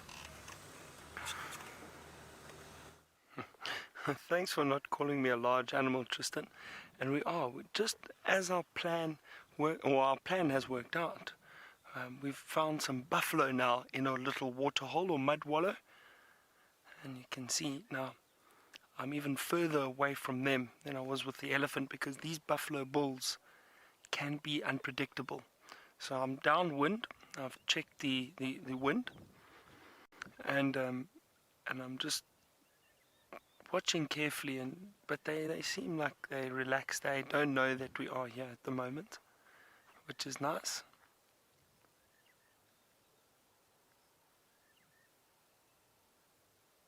It really is an incredible experience to be able to stand and watch these animals. See, there are some oxpeckers on its back there. And we heard those oxpeckers calling earlier, and remember I said that's one way to find these animals or listen out for them, is you listen for those oxpeckers. They could be sitting on impala or giraffe, but you never know, especially if you hear them close to a waterhole. Always be careful. There could be rhino, there could be buffalo.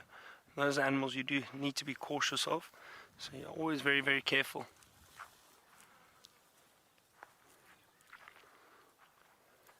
Now we've got enough cover and we're downwind, so we're completely safe where we are. Even if that buffalo does notice us, we could easily disappear through the thicket behind us if we have to. But I can only see that one, but I wouldn't be surprised if there isn't another one or two in that water hole. So you always have to be cautious, and not just yet. There could be some around in the area.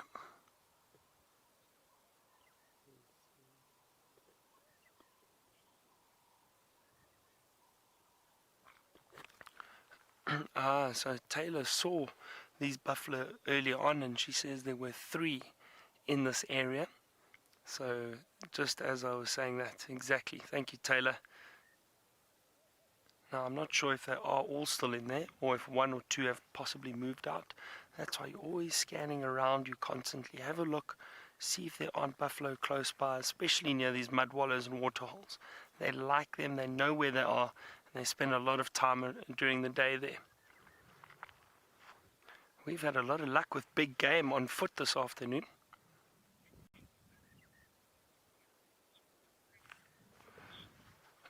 Sharon, I have never ever seen an oxpecker clear ticks from a predator. I don't think they would. One of the main reasons is probably a predator wouldn't tolerate it. Now, predators clean and groom themselves, and that's how they get rid of ticks. Lions, for example, will clean one another and groom one another, so they'll get ticks off of each other. Leopards will clean and groom themselves. So no, I don't think you would ever see an oxpecker on a predator. If anybody has, let me know, but I don't think so. I highly, highly doubt it. I've never seen it, and I don't think I ever will. The predators won't tolerate oxpeckers sitting on them. Well, that's a lovely little sighting. We're gonna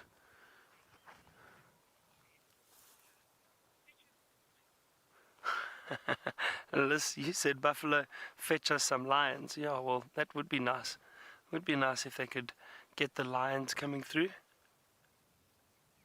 Just listening and keep checking, just making sure that they don't decide to all of a sudden come out. I've seen buffalo before, and they pick up on the scent of someone, or hear you coming. They'll often jump out, especially if they're not sure where the sound or smell is coming from, and they'll pick a direction and run, either away or towards the danger. They're incredibly unpredictable. But I think what we're going to do is we're going to move out of this area, start making our way back. We've still got quite a walk back towards camp, before it starts getting too dark. We don't want to be out here with these large grey or dark black animals around that you can't really see very well at night. So we'll carry on and see what else we can find.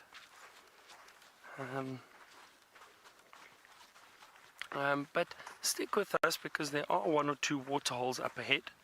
So we'll double check them and see if there isn't anything around there. It's a lovely afternoon, temperature's starting to cool down now.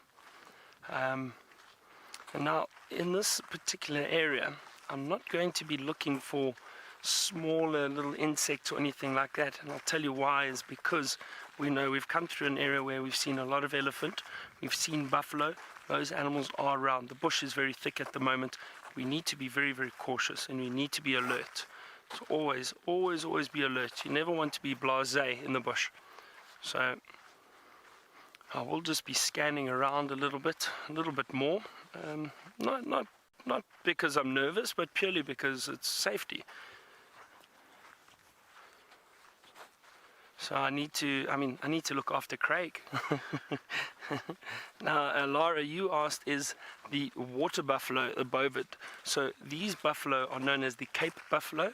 They are not known as water buffalo. Water buffalo are found in Asia. Now, the Cape buffalo is definitely a bovid. It is part of the bovine family. It is a ruminant, and it does have that four-chambered stomach. It does chew the cud. So yes, indeed. Just like cattle do, actually. Just also having a look for any tracks, signs of these animals. See if there's anything else around here. Also, you'll notice I'm keeping my voice very low because I don't want it to make too much noise, just in case there is something around that might startle. Now, last time we got to these pans up ahead, Craig was actually on walk with me, and we had a herd of elephant walk right up to us. They got very, very close. They must have been 10 meters away, and then they saw us. We stepped out a little bit just for them to see us. They saw us. No aggression or anything. They did get a bit of a fright. Just turned, and the whole herd just turned and moved off. Thought I could smell something there.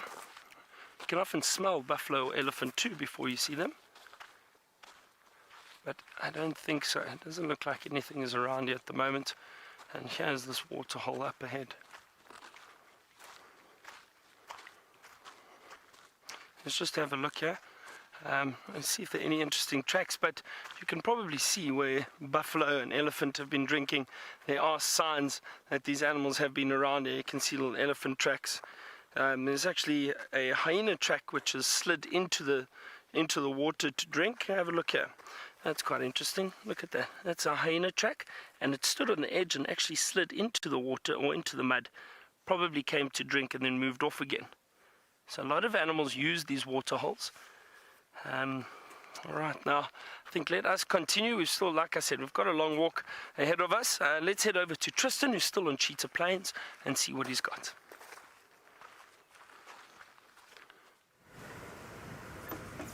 I am on Cheetah Plains indeed, and there's a beautiful butterfly that is right here.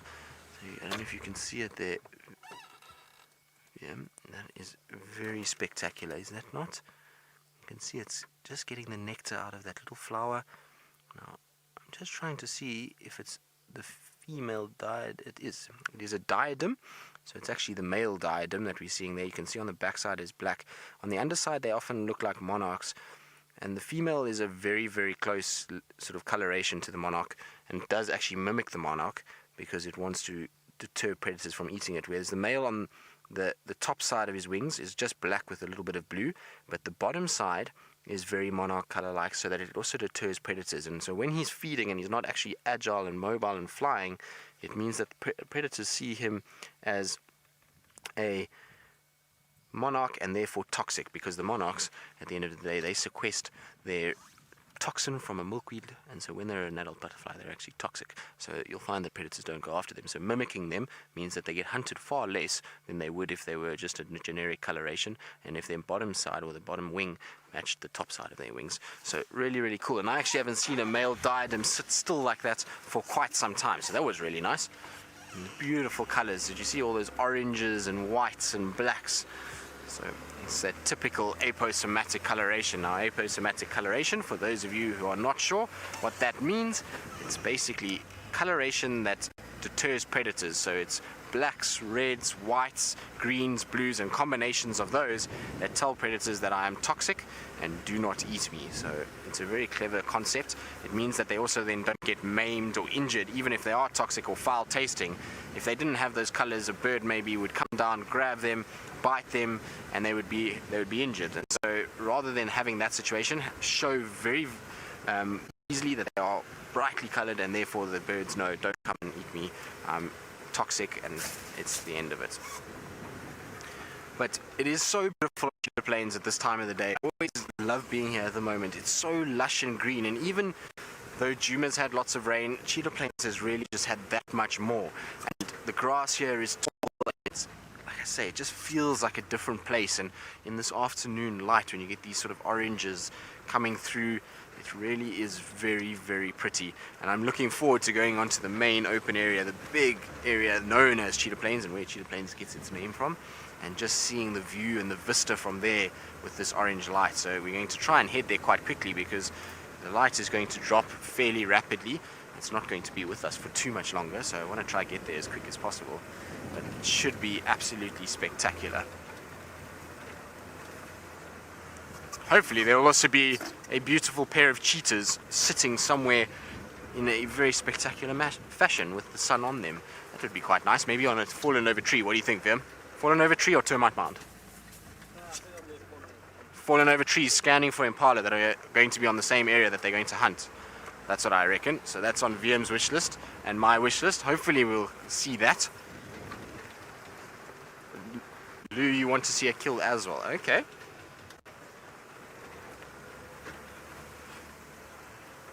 Oh, so Lou says she doesn't want to see a kill. She just wants to see the chase and see.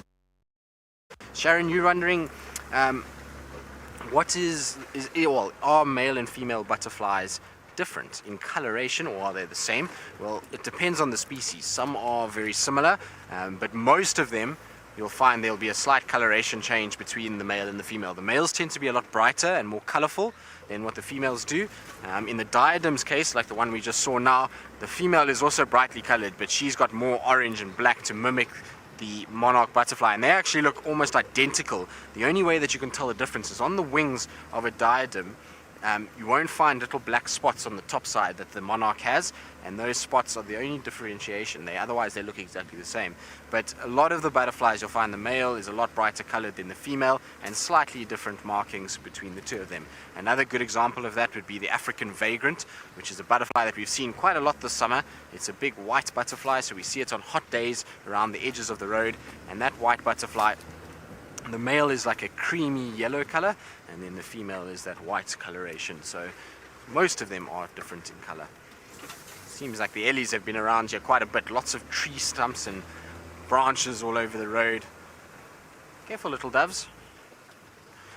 Doves, I don't think, are the brightest birds as well. They're much like francolins. They often like to land right in front of you as you are driving. So not the cleverest, and definitely cause a lot of drama for themselves, which is not ideal. So as we're carrying on going, we're going to try and get to Cheetah Plains as quick as possible so we can get that beautiful sunset. And while we do that, let's go across to Taylor and see what her plans are for the rest of this beautiful evening. So earlier today we were actually chatting about possibly going across to Arethusa to see the lions. So we've now just gone past Treehouse Dam, checked there for any elephants. No elephants. So it is indeed a sign that we head across to Arethusa. So we're just going to bumble along the fire break just parallel with Gowrie Main until we get towards Triple M Junction, and then I think we'll head down towards the airstrip, and the closer we get to that side we'll be able to pick up better radio connectivity, and then I'll be able to chat with the guards and find out if those lions are still there, and of course what the lineup is. But we've been really searching hard for elephants, and besides the mom and calf that we saw a little while ago, that's it. That's the only ones we've actually seen, which is a little bit sad. I was really hoping to get them swimming at Treehouse Dam, seeing as though that seems to be one of their favorite spots at the moment, but not this afternoon. Let's see it. Oh, this light is just so beautiful.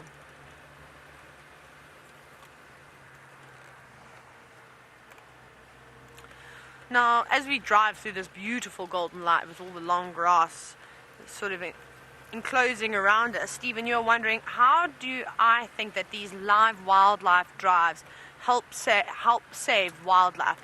I think it's amazing because firstly, we're touching out to more people than what we would if we weren't doing a stream and sending it out to all over the world. And the second most important thing is the education that we are providing. So that is the key step into saving. Oh, warthogs! I just saw them. They were hiding in the grass. Hi, girlie. I'll get back to that now. There's a whole lot of them. I think they're going to go into this mound, perhaps. It's just on the left. Maybe they're getting ready to go back to sleep. Sorry, girl. She looks like an old girl. I think we've actually seen this warthog before. Just the shape of her tusk. And the way she almost has her eyes always seem to be a little bit closed, but they've now disappeared. Sorry, guys. I gave you a bit of a fright. Oh, that was nice. So sorry, Stephen. Let me get back to what you were talking about. So I think education is the most important thing in trying to save and preserve wildlife, or with anything really, is if people understand why we need to do it and why it's so important, then if they were left in the dark, then they were really uncertain and they didn't know, and then they're probably going to not put much effort into it. So these drives that we do, and particularly with the schools as well, touching the youth of today, is the most important thing, because in the end they're going to be the ones that are really going to change the mindset of the world, is the young. So if we can push it into them now at a young age, saying how important it is to protect the planet that we live on, because at this rate we're just destroying it, and there won't be a planet left if we carry on the way that we're behaving at the moment. So get it into those kids' heads, protect all these areas, protect our wildlife in particular, because without certain species, bees and termites and ants and things like that start to go extinct, we're going to have a real problem on our hands. It's obviously very sad that we're losing things like pangolin or armadillos and elephants and lions and leopards and you name it, but it actually goes down to some of the smaller creatures too. Without them, there'll be very little pollination of plants going along, and that's vitally important. Of course, the more plants we have, the more oxygen that is being produced. So I think education, and I think that's exactly what we do here. People can ask us any questions they like that's relevant to what we do, not only just about the animals, but conservation questions too. And we can all sort of just comment on what we think. So that's it. That's how I say with regards to poaching as well, everything. Education. Tell people why we shouldn't be doing it and what we can do instead. And I think that's the best way to approach something like this, is not just harp on the negatives all the time, but perhaps come with your negatives and then also give a solution and as to why you think that maybe something like this can work, even if it is just going to change a small thing. Any change out here in the wild, with anything that's got to do with wild, will be a big change with a ripple effect. So that's what I think. Well, I don't know. Maybe you agree, maybe you disagree, maybe you've got some other views, and if you do, why you think it is so important, of course you're welcome to let us know. Hang on, what do we have here? No, sorry, monkey footprints. And you can hashtag safariLIVE, of course. And we love conservation questions. It's something that we don't often speak about. We don't talk about enough, I don't think. So maybe we should start chatting about different things, ways to preserve wildlife. So right, let's change the Game Drive channel now. There's the radio. Let me see if I can get hold of anyone. Afternoon, mobiles. Can anybody copy me? It's Taylor from Wild Earth.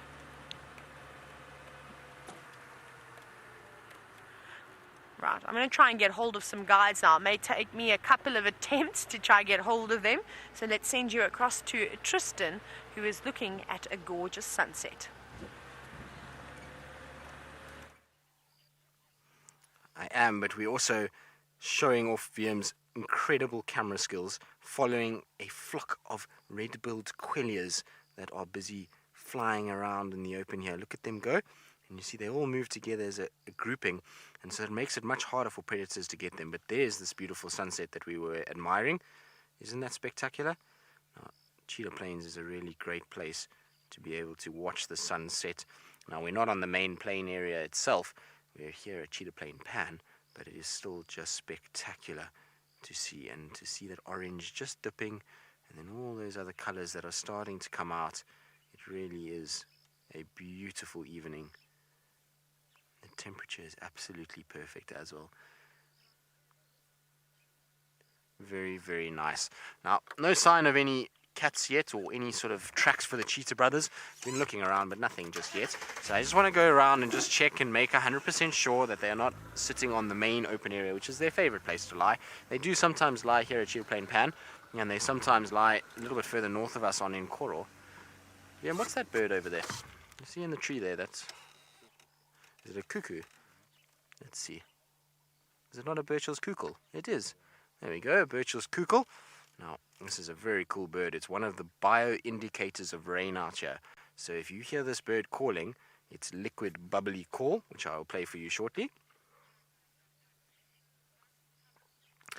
So Lou is saying this might be the first Birchall's cuckoo we've seen this summer, which is crazy. I mean, they normally are quite common, but I suppose we just haven't had the same amount of vegetation we normally have. And this one is sitting in a complete random place. I would never expect a Birchall's cuckoo here. It's completely open, right in the middle of the plain. So very, very strange. Now I'm going to play its call for you so that you can hear what it sounds like.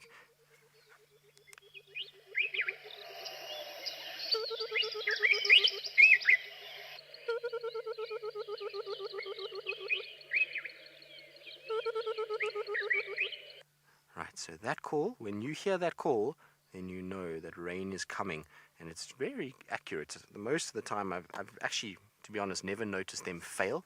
I've always heard them calling, and true as Bob, there are the rains in a few days' time. So really cool to see. They're one of my favorite birds out here. And you do get one other species of cuckoo that has been seen in the Sabi Sands, but we won't see it here. It's unfortunately, cuckoos, most of them like wet riverine areas. So you'll find them on the Sand River and the Sabi River quite a lot. And on both of those rivers, you'll get sometimes, and it's rare to see them, a black cuckoo, which is a beautiful bird. So let me show you what that looks like, because I'm dying to see one here in the Sabi Sands. And so far, I unfortunately haven't seen one. But let's have a look. There it is. Isn't that spectacular? So we have this one that has that white chest that we were seeing now, and then this is the black cuckoo, which has got that black coloration there. So I'm hoping that one day we'll get spoilt and we'll be able to see it. Unfortunately, we would need a bit more water to be flowing through some of the rivers, maybe like the Bulawati, for us to be able to see one of those. But we can live in hope, and you never know. I never would have thought that I would have seen a golden pipit in the Sabi Sands, so you've got to just kind of dream big, and hopefully things will happen. VM, can you see tracks there? Do you see what those are? Sorry, I just see footprints. So I don't know if it's for an antelope. Oldish. So VM's saying it looks like an oldish lion track. It's very difficult because it's all blown and not very clear at all. I'm just trying to think when the last time I drove here was. It's a few days ago. I actually didn't drive here when we saw the cheetah yesterday morning, so it could have been, and I did have tracks for male lion yesterday morning, so it could be from then. Maybe that's when it was, VM, that male from yesterday came this way and crossed out. So I just wanted to check here. Ooh, these are so destroyed by wind and other animals that it's actually really tough to see what these are. There is a hyena track in here, but we've got not very much space to maneuver, so tough. But yes, there is a lion track there, VM. Well seen. But it's going the opposite way and not very fresh at all. The hyena tracks are on top, so those are male lion tracks from the day before. But given that we don't have very much light, that's why I'm not focusing too much on those lion tracks right now, because I just want to get to the plains, because if the two cheetah brothers are around, then we're going to not have too much light to view them. So I want to just try and see if they are there, and if there is chance that we give ourselves as much time as possible with them. Now I believe Taylor's got a sunset that she says is better than ours, so let's go across and see who wins the contest. Well, I didn't say it was better than yours, Tristan. That was Louise who has seen both of them, who has mentioned that. And it has just disappeared. We've literally just lost the sun. It went down very, very quickly this evening. So it's not quite as impressive as well. Well, it's still going to get that way, so maybe we'll find a better spot as to where we should go and park. At the moment, you can see it's now completely fizzled out, but we are indeed on Arethusa, and I must tell you the update. So I inquired about the Leon sighting, which is just off of the Arethusa airstrip, and they offered me a standby number 8. So I think everybody is doing a lion day, and that's often the problem with afternoon safaris, is because guests will arrive during the middle of their day, and the first safari that they go on is normally the afternoon one. And what a way it would be to, of course, start your day if it's your first time in Africa to see the wild animals, is to go off and watch lions. And we know that that pair has been mating, so to see something like that is quite special. So I'm actually not surprised to the fact that it is quite a busy sighting, but we'll keep our ears open. If those standbys start to drop or come through quickly, then maybe we'll get an opportunity to head over there a little bit later. But remember, we've also got infrared. We can stay out a bit later that side, so most of the guides will probably head through and have a sundowner at some point too. But it is getting darker now, and I'm sure that Byron is heading back towards quarantine and the fading light, so let's go across to him and have a look at his sunset. I have indeed, Taylor, and the sun has just dropped behind the mountain range from where we are. It's dropped beyond the horizon. Still a beautiful color in the sky at the moment, but we are on quarantine. We're going to start losing light quite quickly, I think. But there is something I would like to show you quickly before we go. Joshua, I believe you were asking about a termite mound, and you said you would like to see a termite mound. Now, I can't find an active one, but I have found a rather large termite mound to show you. Now, have a look at this. Now, this entire structure behind me is a termite mound with a tree growing out of it.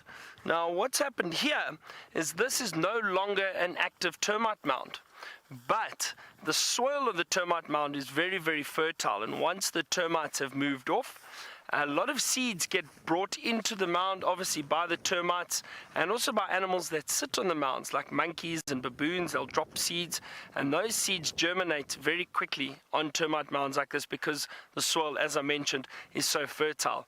The reason why it is so fertile is because the termites build it with a mixture of their feces, the soil, and their saliva. And that mixture together forms this sandy substrate which they're able to build together and build the termite mound. Now, that is exactly what's happened here. Very fertile termite mound, and this tree is growing out of it. A lot of vegetation, no longer active. There are no termite mounds, no termites inside this mound.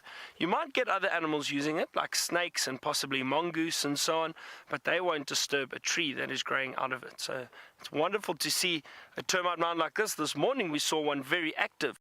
We saw the big holes, open holes. We could see the termites inside, and we could feel the temperature radiating out of that termite mound. Very, very warm and moist air coming out of the mound.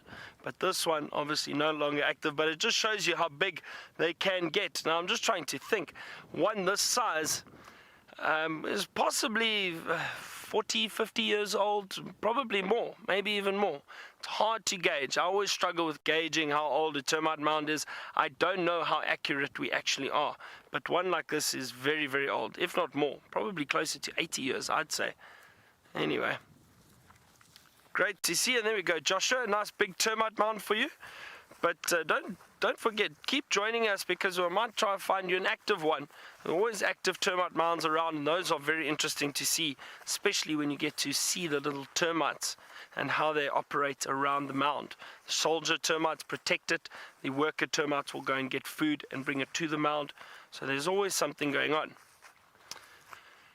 I'm trying to scan the area now to see if perhaps the wildebeest or the impala or anything have returned onto the clearings for the night. I don't see anything just yet. They're possibly just down in front of us, maybe. I'm not sure. Let's head back to Tristan quickly for an update, and I'll see if I can't find any animals before it gets dark.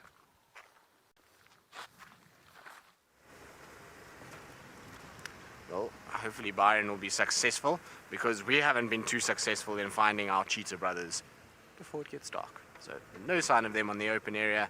There is actually no sign of anything really. There was one wildebeest, which is Brent's favorite wildebeest, Gnormnus Gnorman the Gnu, which is a mouthful to say the least, and is why Brent named him like that, is so that it was difficult for other people to say his name.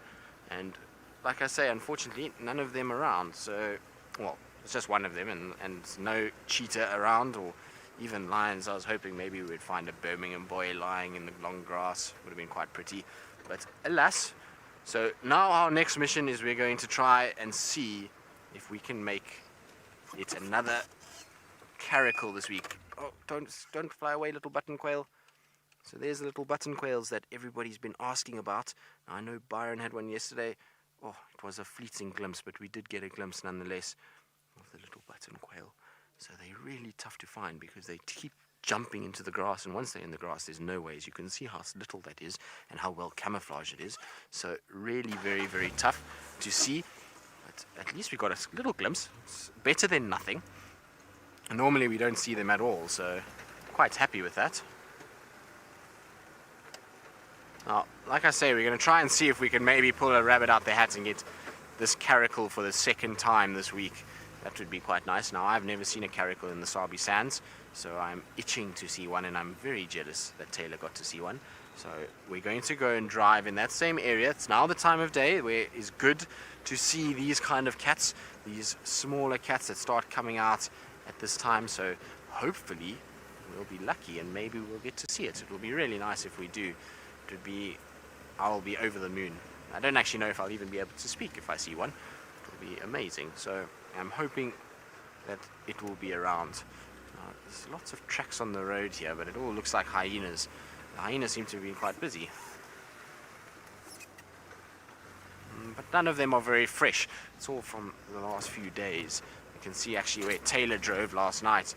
She's driven over the top of some of these, so not very fresh tracks at all. But otherwise, Cheetah Plains has been very quiet. It's been not even the same normal kind of bird life that we see. I suppose we did get you a little bit late for the birds. It's now at that time that most of the birds are already finding their roosting sites or back at their nests to be able to settle down for the evening and get out of the way of some of the nocturnal predators. And also because they don't fly very well at night. Their eyesight is not good at night. It's like us as people. We tend to do much better during the day, and it's the same with most of the birds. The only ones that do better are the owls and the nightjars and the coursers. The coursers have been fantastic recently. We've seen so many of them. This is definitely the most coursers that I've seen in the summer this year. There's been hundreds of them. You can't really drive a road at the moment without bumping into one at night. So it's been good to see them. The only surprise is that we've only been seeing the bronze-wing courser. We haven't been able to see the Temminck's courser, which would have been quite nice. Now, I didn't catch the name there, Lou. I'm sorry. It's a little bit of static.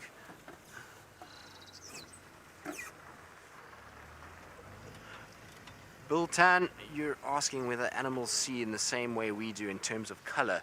Well, some do, some don't. So the cats, particularly lion and leopard, which have sacrificed their color vision to be able to see at night better, they don't see very well at all. They almost see in monochrome shades, so blacks and whites and grays. They don't see very much color at all. And the reason for that is because in our eyes we have two types of cells. We have rods and cones. Now, rods are light cells, so those are ones that pick up light and are able to then bring us and process the light and for us to see better, and the cones provide all the color. Now, in a human, it's pretty much 50-50 between those, and we're able to then see a very vast spectrum of color, as well as being able to see very well during the day, but at night we're absolutely useless. We can't see at all. Whereas the cats have very, very few cones in their eyes. They have only rods, and so the rods then mean that they can see like we do during the day at night. So their color vision is sacrificed for that, and it's the reason for it is that they don't need to see in color as well. They know what an antelope looks like, so it doesn't matter what color the antelope is. As long as they can see the antelope, then they can hunt it. The animals that do see very well in color are animals that generally feed off certain types of vegetation. So monkeys, will see very well, so that they're able to eat ripe fruits. Elephants have a somewhat good semblance of color vision in their sight. Most of the antelope species, it's not as good as ours, and they don't see the same spectrum, but they do see in color. So it just depends on the animal and the role that they play within the environment that will dictate what their eyesight is like and what sort of spectrum of color that they can see. But there's very few that can see the same spectrum that we do as humans. I'm just checking all the trees as well, just to see, you never know, maybe Vatumi, which is Nkanyeni's cub, or Nkanyeni, or Kachava, these are all leopards of Cheetah Plains, might be lurking. So I'm just checking all these trees just to make sure. There's some beautiful marulas here, so just making sure they're not perched in one of them as we go. Now, it is getting very dark. We had a look at the beautiful sun setting with Taylor and myself, and that means that it's time for Byron to start getting home so that he can be nice and safe and not get trampled in the dark. As we were talking about, we don't have very good night vision. So let's go ahead and go across to Byron so that he can say his goodbye and get home safely.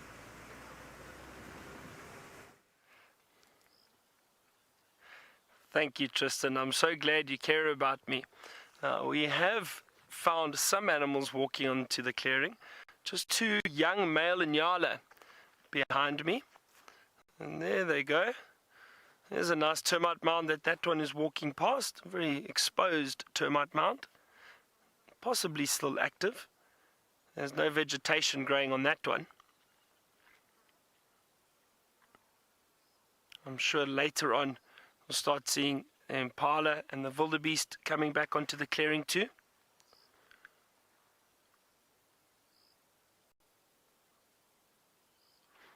It's very peaceful now this time of the evening. It is lovely. Nice to see those Inyala just walking past. They're always very relaxed antelope. It's nice to get close to them. Often you find them, especially in this area, you find them around the camps a lot. They come in and feed on the green vegetation and move on. Because you want to know, what is the purpose of a termite mound? Now, for one thing, the termites play a huge role in an ecosystem. So what the termites do is they feed on and break down the material, plant material, dead and decaying plant material around an area. So it is very, very important that they do break down their plant material. Otherwise, the place would be littered with dead plant material and branches from trees and so on. So they break everything down. The termite mound itself, the purpose of that is to protect the termites. They've got a place to live, and also there's a very intricate system. What happens is that the termite mound allows these termites to regulate a temperature which is suitable for them to live in. It also allows them to lay eggs, which are then incubated within the termite mound. There's a queen that lays the eggs. She'll lay a few thousand eggs a day. The workers pack those eggs in certain parts of the termite mound in incubation shelves, and they are incubated. Then once they hatch, those termites then become part of the colony. So basically it's a home to protect the termites, this very hard outer structure, so that it's difficult for animals to get to them. But we do know there are animals like the aardvark, pangolin, that specialize in feeding on termites. So they'll break open the mound, they'll dig a hole to get to those termites. They're very rich in protein, and it's very good for their diet. But that is the main reason for the termite mound. Let's see if there isn't anything else around, perhaps. Well, now a termite mound can be rather deep. In fact, especially I'd say the one that we saw earlier, that very large one, that can get probably 2 or 3 meters deep. Now, I know some studies have been done where they found termite mounds much deeper than that. And the reason for that is obviously they excavate all the soil out to build the mound above them, but also the termites need moisture. So they get that from groundwater. So as long as there's a good water table, the termites are able to get moisture from the ground. So that is also why they need to go deep. But they can go 2, 3, 4 meters deep, which is very, very deep. And it all depends obviously on the size of the termite mound. All right, so we're not too far from camp now. It's been a great walk, very exciting with those elephant and buffalo on foot. We've seen some interesting little creatures too. So from Craig on camera, and of course Herbert, who was out with us too. From myself, Byron, thank you very much, everyone. I think we earned a beverage or two. So let's head back to Tristan, and we'll see you all tomorrow. Bye-bye.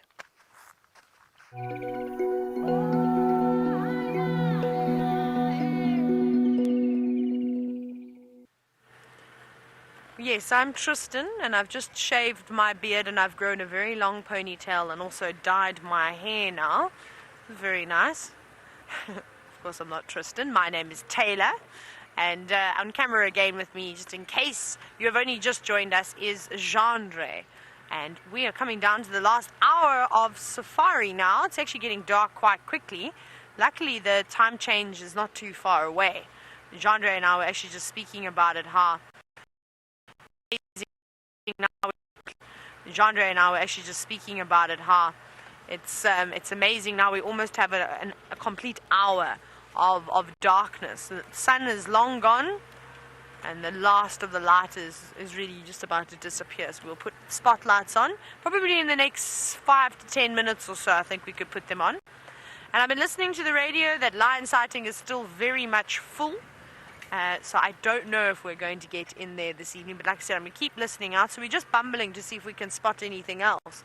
There doesn't appear to be, by the sounds of it, any other sightings on Arathusa at the moment. That's okay. Maybe we find something that has been missed. It also makes sense as to why the lion sighting is so full. Have a look here. Some very old lion tracks. It'd be nice if Shadow would pop out. Though the only thing, though, actually I don't want Shadow to pop out right now because we wouldn't be able to view her if she had her cub.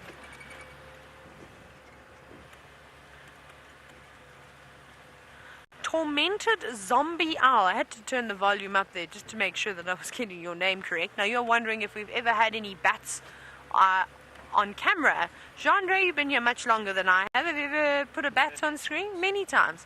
Should we try this evening? Well, if we find some bats, we'll definitely try. I was actually talking about that last night, about haven't seen too many bats. It's so difficult though. We don't often we'll see them because they're flying around above our heads, of course. And we just hear them, and then, yeah, like Louis says, it shouldn't be a challenge. That must be a very difficult thing because bats have a very erratic flight pattern as well. So we'll see what we can do. Like I said, I'd love to have a spot where we just build a thatch roof specifically for the bats to live under, and then we have a permanent sighting of them. That would be very nice. Let's see what else is around here. It's very quiet. I actually haven't really even seen any impala. I don't think we've seen any animals since we've been here. Oh, well, I have found is a bird in the fading light just over there. Hello. And look how beautiful this European roller is.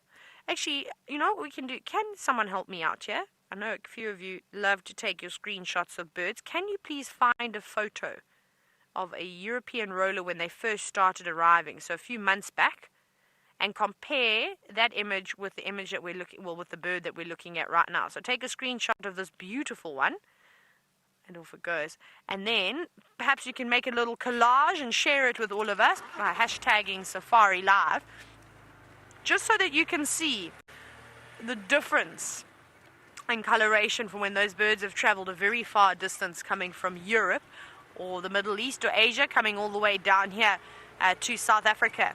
You won't believe it. When they first arrived, like I always describe it, as it looks like they've been through the washing machine quite a few times. Their color's very faded.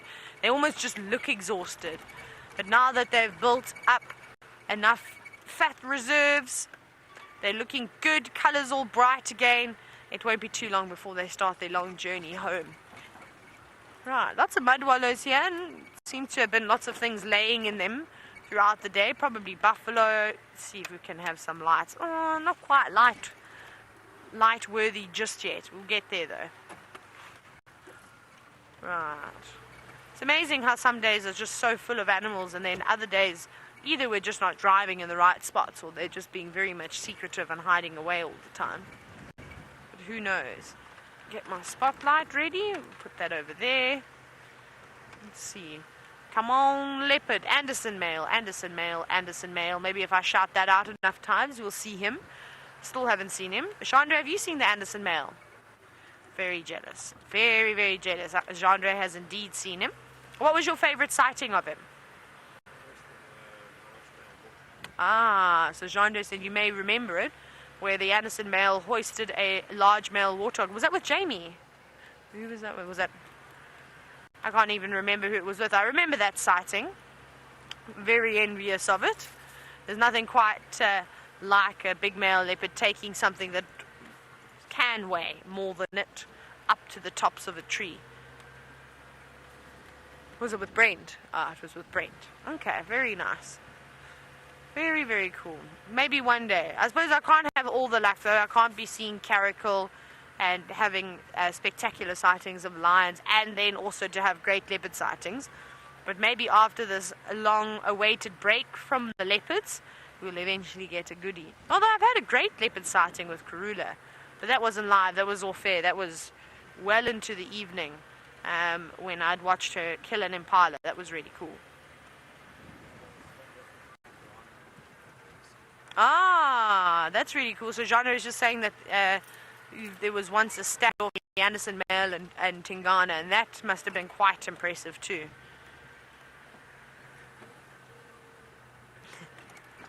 Now, Chef, you're wondering if I ever get lost and how long does it take to find my way around. I think I'm the only one that gets lost everywhere. But when you say lost sort of to me...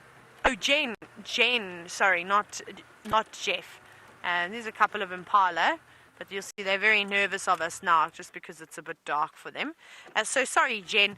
Yes, I get lost all the time. I think I'm the queen of getting lost. But like I said, it's not lost that, oh my goodness, panicking that I can't find my way home.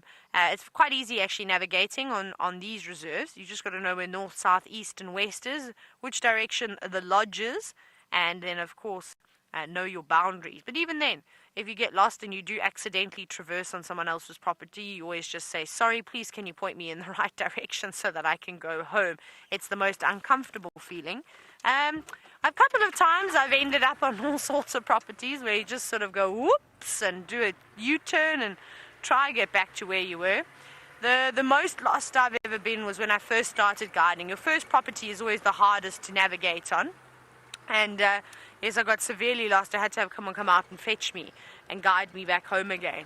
But other than that, it's not so bad. Luckily for us, we have a GPS on the car, so Louise or whoever's directing the show can say, Taylor, you know, that's actually not our traverse anymore. You've got to come back east or west or south or north, something along those lines. And then I've got one on my phone too. The only one we don't have for is Chitwa. I've got a piece of paper, hand-drawn map. But I don't actually think I really use it anymore. I just drive around. I've got my favorite route that I like to use that I often see quite a number of different animals on. Right, let's see what else we've got. I'm trying to think. But you can get lost. I mean, you hear stories, and you know who gets lost the most on these reserves is actually quite funny, but I'll tell you that story in a moment because it's a long story. We'll have a chat about it. Tristan, on the other hand, has picked up some vultures who are doing a bit of nesting.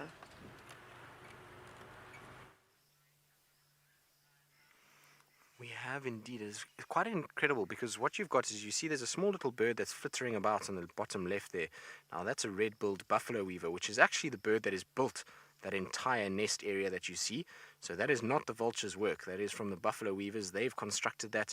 There's multiple different pairs that have built that nest together, and it's basically like an apartment block. Each one has got its own individual sort of area that they nest, and it builds and goes together. And the vultures are repurposing it for their own use by the looks of it. So they've decided that they're going to use the top of the buffalo weaver's nest for their own chicks, which is fine because the buffalo weavers ultimately are in no way threatened by the vultures. They are not going to be hunted by the vultures, so they won't mind too much. In fact, it will actually keep a lot of danger away. You'll find that snakes and things will be taken care of, so the buffalo weavers are probably quite happy about that. Now, the interesting thing is that it's this time of the year now where the vultures are going to start prepping the nests for the winter. They actually lay their eggs in winter. Sometimes it'll be around June, July area, and they'll lay their eggs, and the eggs are in the nest for, I think it's about 45 days. I must just check, 45 or 48, I always forget the number.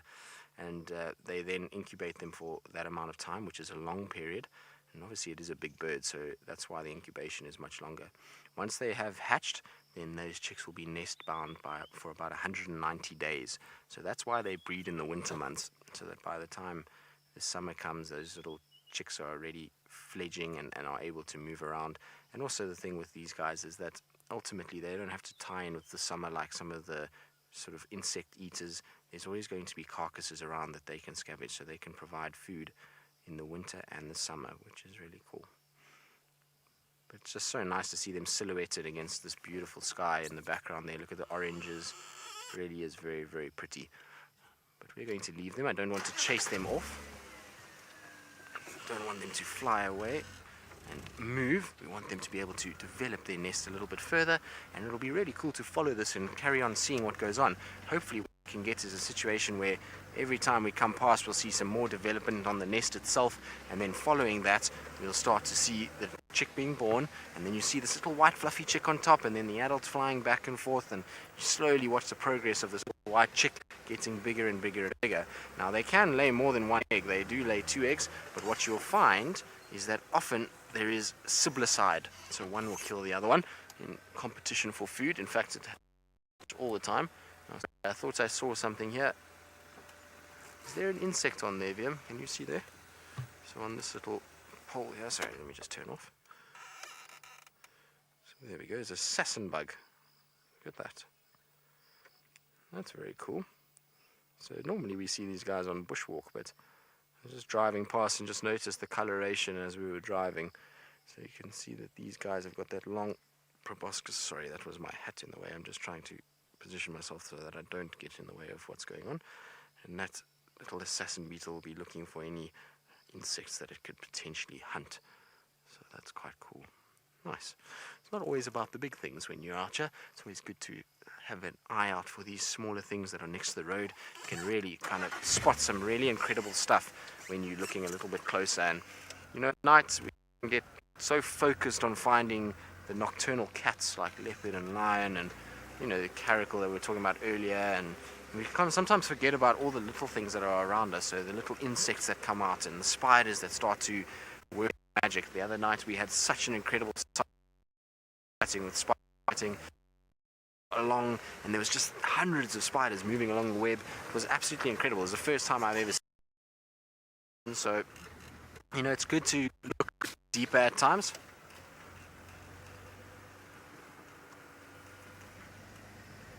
Myron, all the way from Durban, so here in South Africa. You're wondering whether vultures have a breeding season. Well, it depends on the vulture. So these white-backed vultures, in my experience, they've always breed in the winter months. So they start their breeding in the winter, and then by the summer the chick is fledged and flying around. Things like hooded vulture, they tend to actually breed a little bit later. So they normally breeding around September, August, September, October. White-headed vultures, to be honest with you, have absolutely no idea when they breed. I'll try and do some research on them. They're also so rare these days. We actually don't have any leopard-faced nests anywhere near here, nor do we have white-headeds. Only 2 nests in this particular case for the 100%, so I would be lying if I guess, but I'll try and find out. And if you're watching this time tomorrow, or if you're going to watch in the morning, the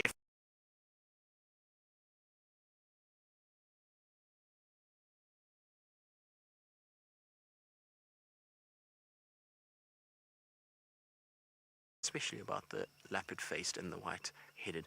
We also get the Cape vulture very, very seldom here, but I know that they also build nests normally in the winter months. So if you go into Marikele National Park in the northwest area, there's big colonies of Cape vultures there, and they're able to start breeding in the winter months already. So it is like that. Oh, that is a welcome sound. So that sound is a woodland kingfisher. Now I'm hoping it's not flown off. I want to try and roll back a little bit and see if it's here. I don't know if we'll see it, unfortunately, because of the light that we have, but let's just see. Now, I haven't heard the woodland kingfishers at all, so most of them have started to leave now. They've started to go back, didn't it? Oh well. It's okay, it's a bit dark. I don't want to actually blind the kingfisher either, so we won't do that. It is actually a very spectacular view from here as well. We've got this beautiful tree coming over this sunset. So that was where I thought the kingfisher was, but it's unfortunately not there. So this is a beautiful apple leaf that we have here, and then it's sort of casting this eye into this beautiful sunset that we have there. You can see the last sort of yellows and oranges of the day before the darkness starts to close in and it becomes nighttime and things start to change. And those woodland kingfishers, funny enough, are always the last to call of the diurnal birds and the first ones in the morning. So at 4:30 in the morning is when you start to hear them calling. The only other one that is calling more than they are at the moment is the monotonous larks. And funny enough, today on Cheetah Plains, which is where we first heard the monotonous larks, I didn't hear one monotonous lark while we were driving around there today. So I wonder if they're starting to go away. I said the 10th of April. VM said tomorrow, which was, so we'll see. VM, maybe you're going to be right. I actually haven't noticed them nearly as much today, so it'll be interesting to see how quickly they then depart. Maybe it'll be as quick as they arrived. Right, so we're going to go through a little bad signal area here. It's always a little dodgy as we go through a little riverbed. So while we do that, let's go across to Taylor and see if she's gotten lost or if she's managed to find Anderson yet.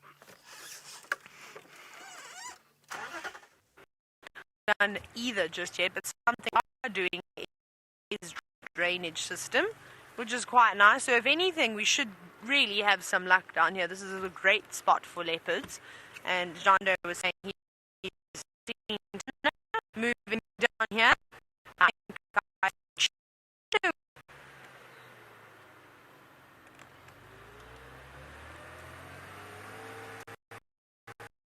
Right, sorry about that. Watch your head there, Genre. Obviously, of course, being in this drainage system, we're going to try and move out of it as soon as we can. Haven't got too much further to go, but there's plenty of gremlins around here. And if you don't know what gremlins are, it's just, well, a name that we give to the every now and then the tech problems that we get. Remember, we are broadcasting live from South Africa right now. I'll tell you exactly what the time is. It is 21 minutes past 6 o'clock in the evening. So sometimes these things do happen, but we make up for it by, well, of course, showing you wonderful animals. And hopefully we'll have something to show you. Another thing we could see down here potentially is a Verreaux's eagle owl. This is a very nice area, and I haven't seen a Verreaux's eagle owl for quite some time. I think Brent saw one a few weeks back, which was quite nice on his last call. So that's something that we used to see actually on a... Is that a light? It is a light, eh?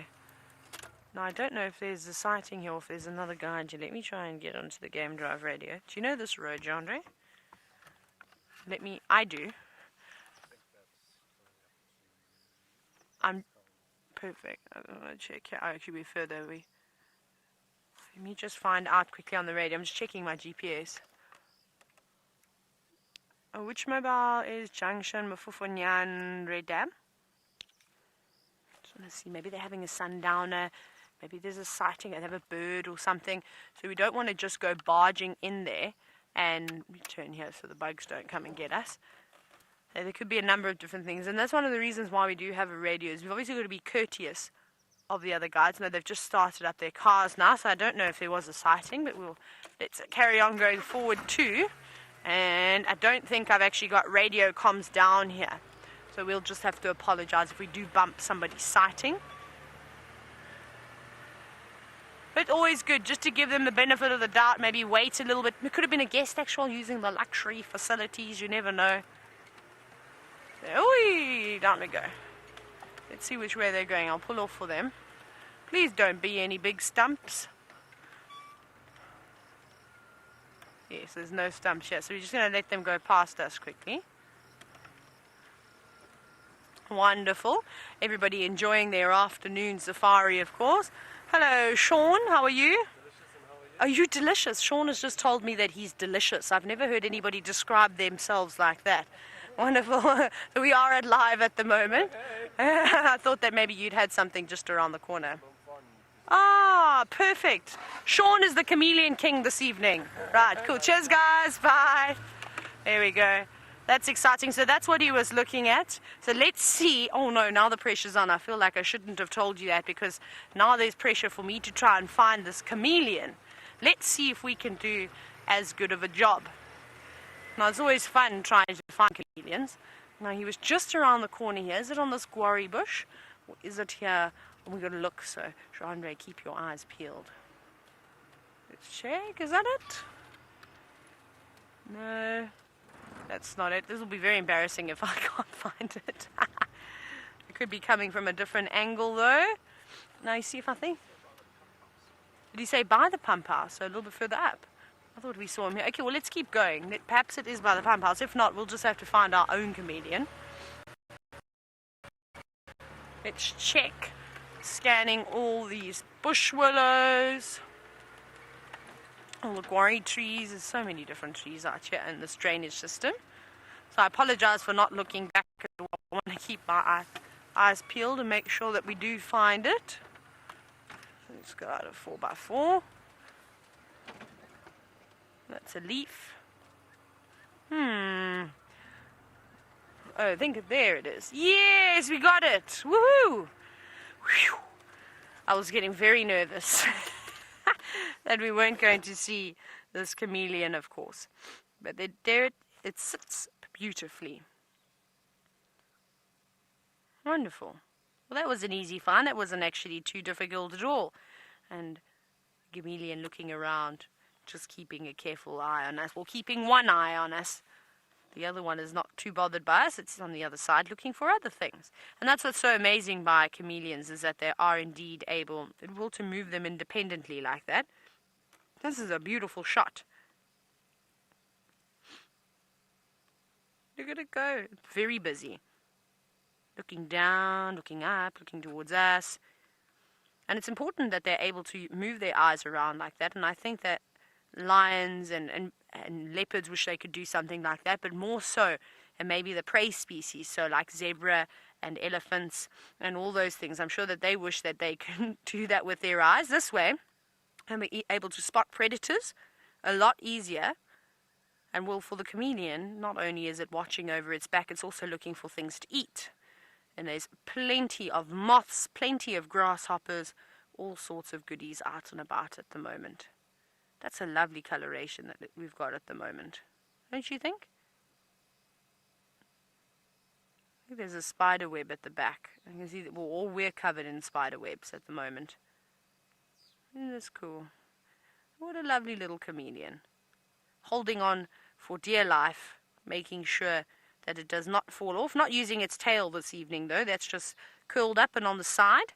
But when they do walk, it's one of my favorite things to watch. I love how they have their chameleons, their tails uncurled, just in case they need to loop it around and hold on. I wonder if chameleons do the sort of same strategy that I've seen caterpillars doing when they are spotted by something, or if we try to pick one up. The first thing that they do is they completely let go of the leaf that they're walking on and drop towards the ground, and that's a good plan, because they fall into the long grass, and then it's a little bit more difficult for whatever was trying to eat them to try and find them again. And I wonder if chameleons do something like that. Because I think for anything that predominantly lives in a tree, and you're not too far up, if you're quite low down to the ground like this one is, you can see all the grass blades touching it. It wouldn't cause too much damage if it were to just fall off, or not jump off, I suppose, if something were to snatch it up. But luckily for them, there isn't too many things out here that would eat a chameleon at night. Now, Lara, you've said that chameleons have the original grumpy face. I think you're quite correct. Grumpy cat has got absolutely nothing on the look of a chameleon. And I think that another contender for the grumpiest expression that we see out here has to be that of a wet southern yellow-billed hornbill. The way that they fluff their feathers up and almost retract their head into their shoulders or into their wings, obviously to try and keep a bit warm. That facial expression is hilarious. And that's one of my favorite things to do, is when it is rainy weather. Often the bigger game is not always out, but the birds are always perched in trees looking miserable. And I love finding the most disgusted looking birds. Their facial expressions are quite funny. And one day I need to do a collage or something or even you can do that. That's another thing that you could do. Remember I asked you earlier for the lilac-breasted roller, not the lilac-breasted roller, the European roller, to do a sort of a before and after picture of what they look like when they first arrive to how lovely they're looking at the moment. It's nice to do that with the birds too. Now, Costa, you're wondering if anything eats chameleons. Many things, but at night, I'm just trying to think specifically if there's anything that really eats a chameleon. And I'm sure a jackal, if it came across a chameleon, would probably gobble that up. But during the day, I think a chameleon has a lot more predators. So something that I've seen sort of seem to be masters at catching chameleons during the day are actually southern ground hornbills. They often poke their beaks into shrubs and they pull one out. I think I've seen southern ground hornbills eating more chameleons than I have seen them eating anything else, between that and grasshoppers. But snakes, I often see lots of snakes crawling around in trees. They're really good, of course, at catching chameleons, and they are nocturnal snakes, so there's a potential predator. And then birds of prey. So from a Wahlberg's eagle right through to a tawny eagle wouldn't say no to a little snack like this. So there are many, many different things that will feed on chameleons. But at night, I think they've got a chance. An owl, I don't think, would eat a chameleon. We were actually chatting about this last night. So I think they're relatively safe. Just watch out for the jackals and a young lion and a young leopard, because they like to eat everything, especially when mom is not around. They don't really have a choice, and they've got to resort to eating things that wouldn't potentially be as tasty. Chameleon, I think we're going to leave you and to enjoy the rest of your evening in peace without having to listen to me ramble on all the time. Let's go to Red Dam. Thank you, James Richard. So Louise has just said, who's directing the show, that you've sent a great comparison picture of the European road before and after. Doing that, I look forward to having a look a little bit later when we're back on safari, or if I pick up some signal, what I might do is maybe we'll all have a look at it together. But down here in these drainage systems, unfortunately, I haven't got any signal at all. Right, that was nice, a little chameleon. Like I said, I'm relieved that we managed to find it. That would have been very, very embarrassing. Okay, I'm going to go towards, I think we're going towards Red, no, we're not going towards Red Dam, it was the left one, hey, right, we have to turn around now. So here we go. Jen, here's me going the wrong way, but luckily I can just turn around, of course. And this is, no, that's not the one I'm looking for. Yes, put the backlight on and the spotlight, and then I have to reverse now because it is so thick. And I don't really have a spot to turn around, but that's okay. My reversing's not too bad. Ooh. That was, of course, not my bad driving. That's just because it's a very tall antenna. Am I going all the way down? Oh, yeah. Thanks, Andre. I'm terrible with driving around on this end of the reserve. Whee! Who knows? Maybe we're going to find a hippopotamus at Red Dam. Almost there. Just a couple of little bumps. Let's just take it easy.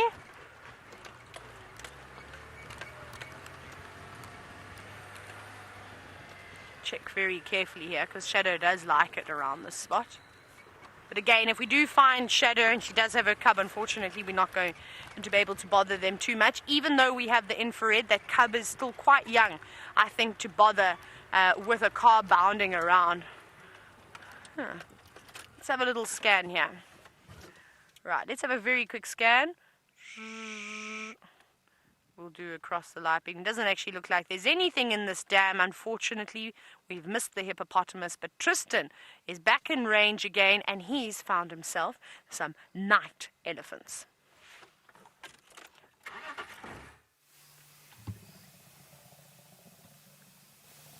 Well, listen to this before I start talking.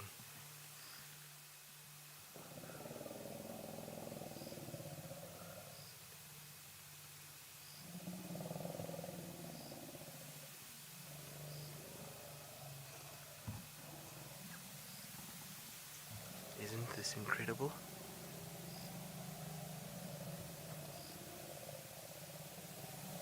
Now, if you were in the bush for the first time, you would probably think that this is a pride of lions, but this is indeed a herd of elephants, and they are vocalizing quite a bit.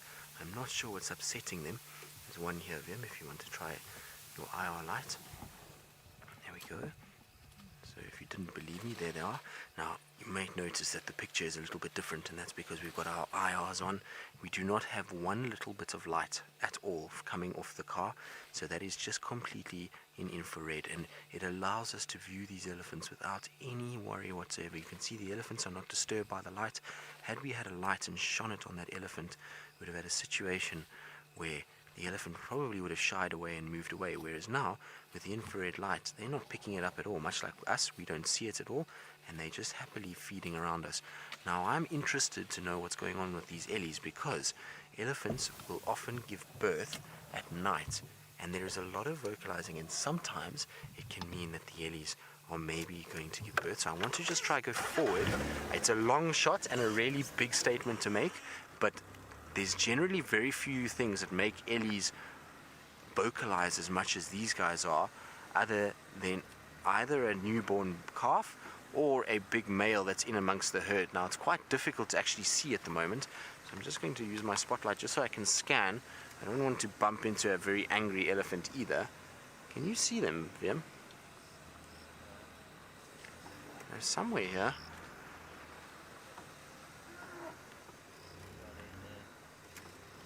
They're in the thickets here now.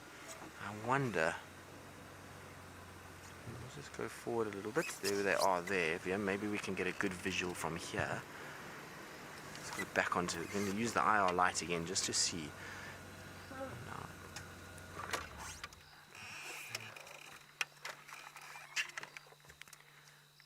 So you can see them moving around. Oh, there we go. That's the cause of the problem.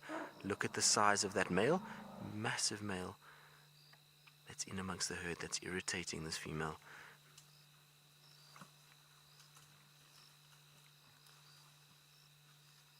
Now that is a really, really large male. Isn't this spectacular?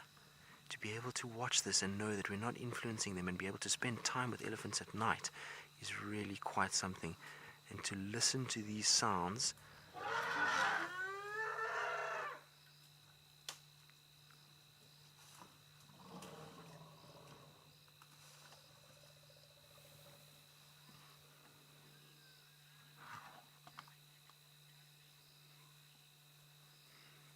Sorry, Lou, I didn't catch the name. The elephants are making quite a bit of noise. But you said that one of our viewers has said that if you didn't know better, Bree. Bree, sorry. Sorry, Bree. It's the elephants are making quite a bit of a racket. And I'm trying to just keep my sort of watch around us because I don't want an elephant to just rock up next to us and be right on top of us. But you said if you didn't know any better, you would think it was dinosaurs. And indeed. So when they did the movie Jurassic Park, they used elephant vocalizing as a lot of the sounds for the dinosaurs. So a lot of the sounds in Jurassic Park were gleaned from elephant sounds. They just remaster them and mix them with other sounds to get that. Now look at the size difference between these two elephants. That is the big male who's in must. You can see he's dribbling from his temporal glands, and his legs at the back are very dark on the inside, so he's in full must. And that is a tiny little baby which basically fits underneath him, which is crazy. And there comes the female. Now I reckon that's the female that's in heat, because that's the one that's been making a lot of noise and the one that he followed into this thicket. This is absolutely incredible. You can see it's still quite a warm evening, so quite a bit of ear flapping just to cool the bodies down. But where did he go? I want to watch this big male because I don't want him come barreling through the bush at me. But look at his reach. Look how high he's reaching with his trunk. Now that tree is, I can't even tell you how high that is. I mean, that is a very long way up, and that elephant bull is still able to reach that. Absolutely amazing, and he's got a beautiful set of tusks as well. Very, very, very cool.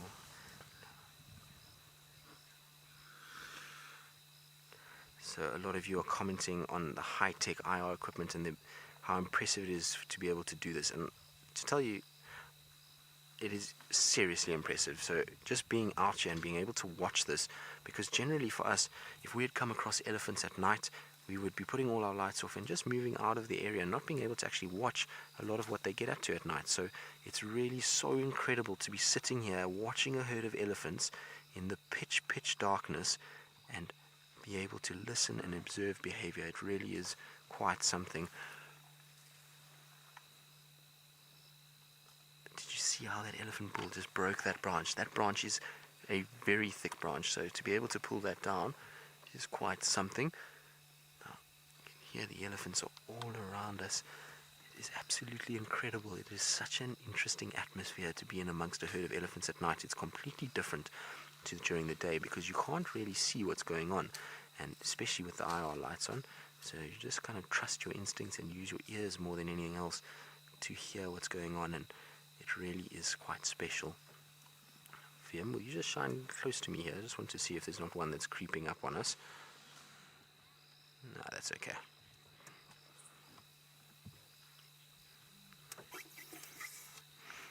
Laura, that's a very interesting question. You want to know if the elephants are more vocal at night than during the day? Well, no, it depends on the situation. So if in a case like this where you've got a big bull in amongst them, that's what's causing this ruckus. This is what's causing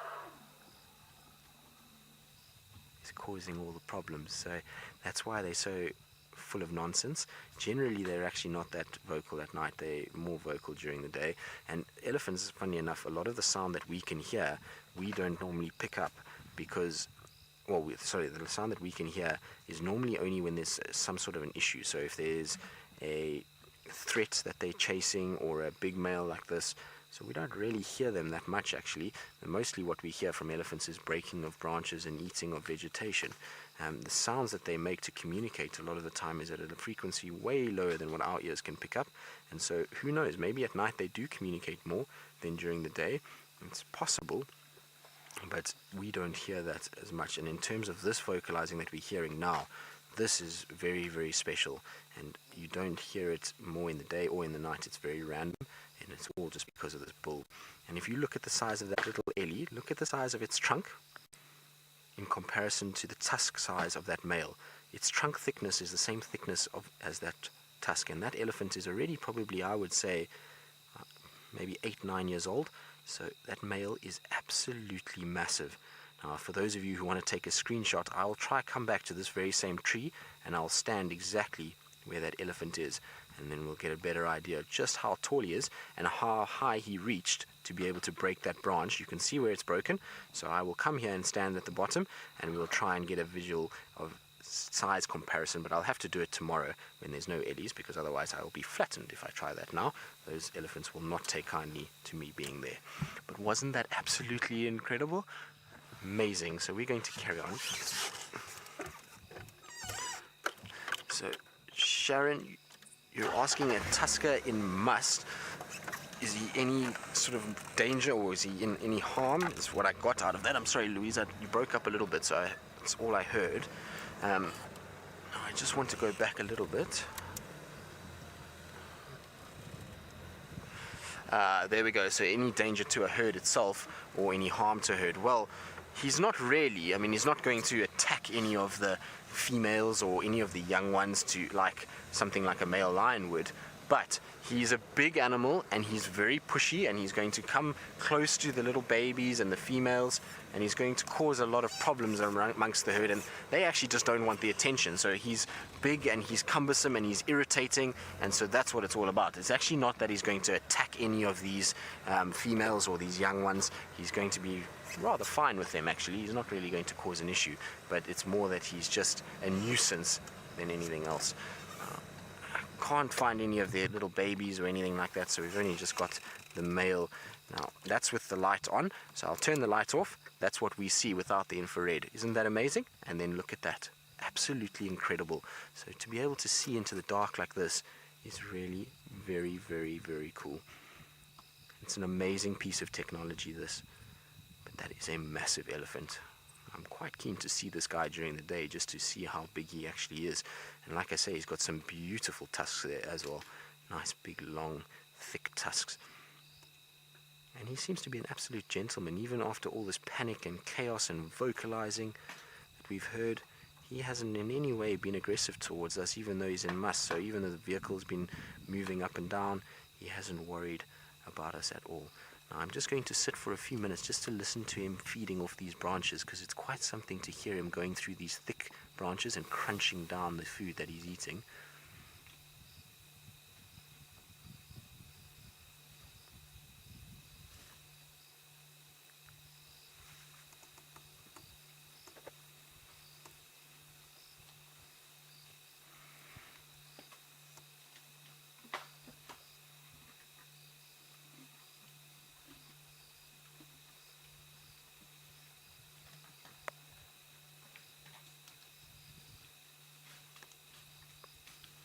Isn't that incredible? Just to sit and listen to the sounds of them feeding.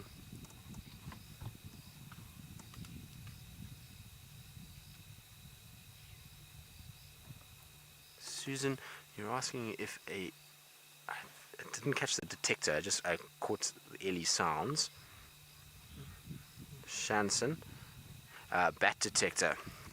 Bat detector, okay, got it. Thank you very much, Lou. Sorry, it's a little bit broken up, but a bat detector will pick up any sounds of the elephants? Well, I would imagine it would. If they are making sounds at that frequency, then the bat detector might pick it up. I've never actually seen anybody use a bat detector to study elephant sound. They generally use other pieces of equipment, but it would be possible, I would imagine. I don't know. I'll try and see if I can research it. I know in the past I've used one of those bat detectors here in Sabi Sands, and we didn't pick up any other sounds other than the bats, so that's the only thing that we were able to pick up. But it could work. I don't know. I would have to come and sit in an area like this with a herd of elephants and test it to see if it would pick them up, but I'm not sure, to be honest.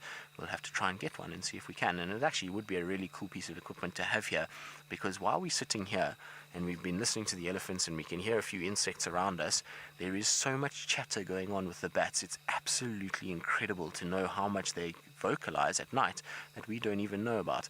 It really is very, very special. And so when we did it in the Sabi Sands, I was absolutely shocked at all the chatter that was going on around us at the time.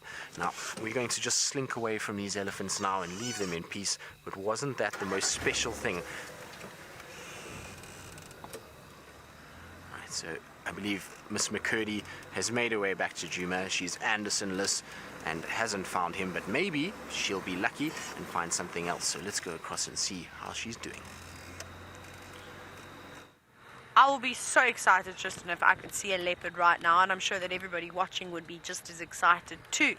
Now, we haven't really seen much at all. I don't know where all the animals are tonight. I think, if anything, this must be from the last 2 evenings that we've had, which have been filled with all sorts of animals, has been a little bit of a quiet one. Let's see, maybe we pick up on a hyena. We're on Philemon's cut line now, and this is close to where Ribbon's den is. So we won't go to the den now because we don't want to spotlight the hyena cubs, but she has to come out this way. So we'll see if we've got any fresh tracks. We're almost there now. We'll check on the road to see if she has come out, and then maybe we'll do a couple of loops around Quarantine. That sort of seems to be the first place that the hyenas go to, is have a look around there. Or also, I changed my mind. Let's go on Ingwe Alley and have a look around those pans. Now, there's just an impala. Impala, I don't want to blind you. Let me just dim my lights. Bye, impala. Oh, there's actually an entire herd just moving off into the thicket. Right. Lights on again. Continue searching. Maybe we find some more chameleons in the very famous Philemon's Dip. That should be called Chameleon Road. There's always so many. And tonight's a nice warm night, so we should see more than one. I'll be disappointed, or no, I wouldn't be disappointed, but I'd be surprised if we don't see more chameleons this evening. But we do have a bronze-winged courser sitting on the road. Hello, birdie. Catch a scorpion for us, please. Aren't they beautiful? They are such striking birds. Standing dead still. Not sure whether to fly away or not. So at the moment it's just exhibiting the perfect sort of freeze technique that most animals will do when they are frightened. And off it goes. It decided to flee this time. Good choice, bronze-winged courser. Much more intelligent than the doves that Tristan almost drove over earlier today. I think on Game Drive you have at least about 5 or 6 not opportunities, but moments where you think you're going to drive over a bird just because you're going so slowly and they don't want to move. Now, this is where... Nope. Spotlight. Oops, sorry, my spotlight is now just being a bit silly. It doesn't look like she's come out yet. I can't see any fresh hyena tracks. I can see some buffalo tracks, though. Okay, let's go around. It seems maybe she's not ready to come out just yet. But we'll go and check around this area anyway. Always a little bumpy here. Actually, every time we've ever spotted hyenas the last few days, it always seems to be just here as we go through Philemon's Dip before you get to Ingwe Alley. And we followed what I thought could have been Ribbon the other evening. She went down that way. So surely it must be a favorite route of theirs if they're constantly spotting them in that area.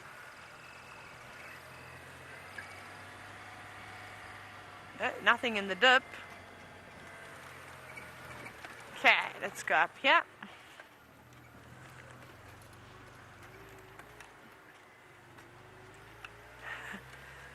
Now, Alicia, you're wondering about the bats, and you've said, aren't we going to try and spot some? We definitely are. I haven't even heard them yet. I haven't heard the high-pitched noise that the Microchiroptera, the insect-eating bats, will use. So I'm still waiting.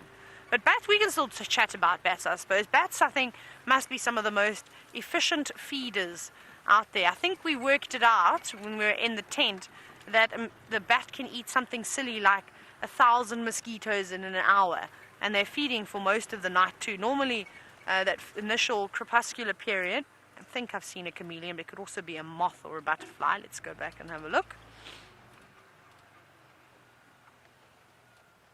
Can you see what I'm looking at? You can straight away, you can see it's a bright white reflection. I think it is a butterfly. What is that? It's bird poop on leaf. How disappointing. How's that for a white reflection? Ah, sorry. So that white little smudge there was a bit of a disruption. Sorry about that.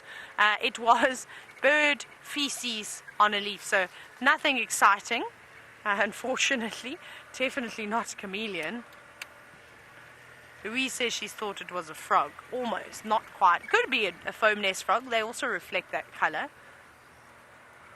Let's try. Come on. This is such a good road normally. This is my go-to road. Ooh. Let's see here. Come on, animal. Also, at one point we were seeing the leopards around here, so who knows when they may make a return. Nothing at the there. Little pan. You just got to keep searching, keep your hopes up. I can't wait to see a white-tailed oh no, elephants. I've forgotten. Look at this roadblock. Who thinks I can move that with a car? No, I'm just joking. We're not going to try. But yes, it's an entire silver cluster leaf that the elephants have kindly uprooted for us. And we're only going to start to see more and more of that, especially as it gets drier. So we'll just have to do the scenic route. And then that tree will actually have to be removed. Oh, watch the aerial here. That will have to be removed with a chainsaw. That will need to be cut up. Oh, under we go. Now we need to just get back to the road without driving over a log.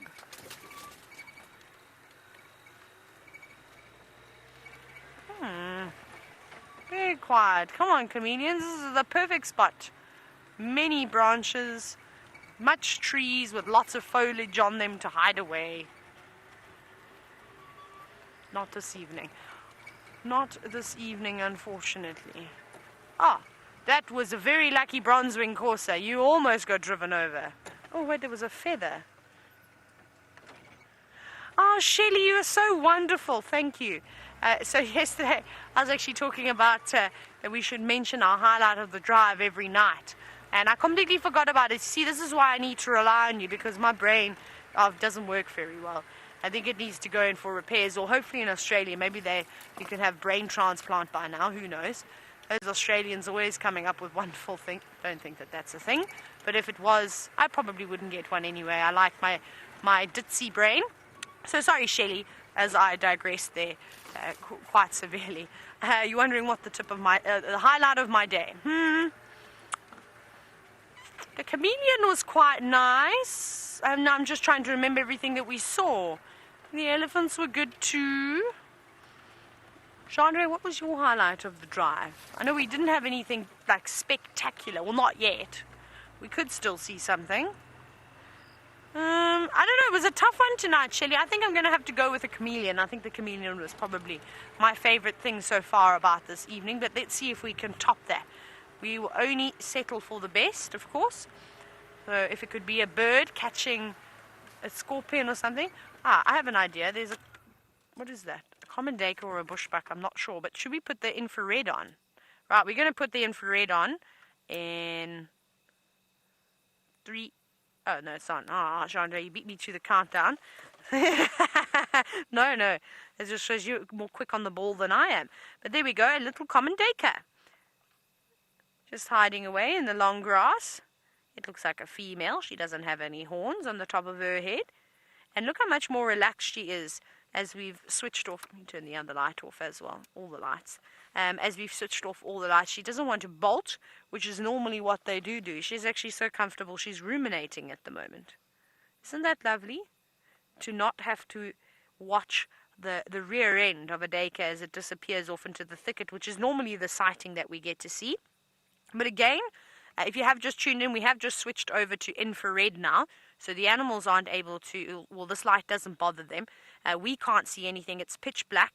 And even though it looks like I am putting a light on her because her eyes are illuminated, that's just the tapetum flash that you're seeing that a lot of these animals have in their eyes. And often what that does is that membrane at the back, it just reflects light that is being absorbed by the eye back into the eye so that the rods can utilize it and it can help them see a little bit better.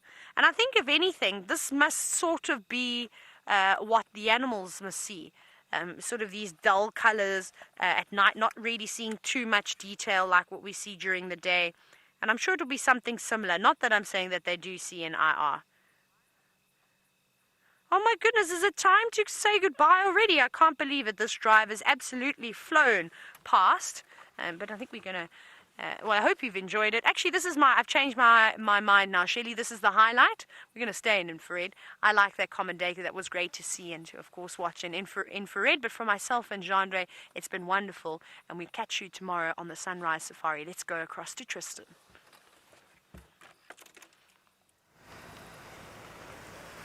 Well, I think talking about highlights of drives and what we've had, so Viam and I were just discussing our highlights, and both of us agreed most definitely the elephants in infrared. That was absolutely spectacular, and not only because we could see them, but that vocalizing that they were making was so intense and so incredible. It really was a special sighting. And like I say, the atmosphere of that is you sitting in the pitch black. So while you guys are seeing a beautiful bright image of an elephant, what we're seeing is absolute darkness. We don't see anything. There is nothing. So all you're doing is relying on your hearing to pick up all these sounds and to sort of determine what's going on around you is really quite something. So that is definitely one of my most special elephant sightings that I've had since I've been at safariLIVE.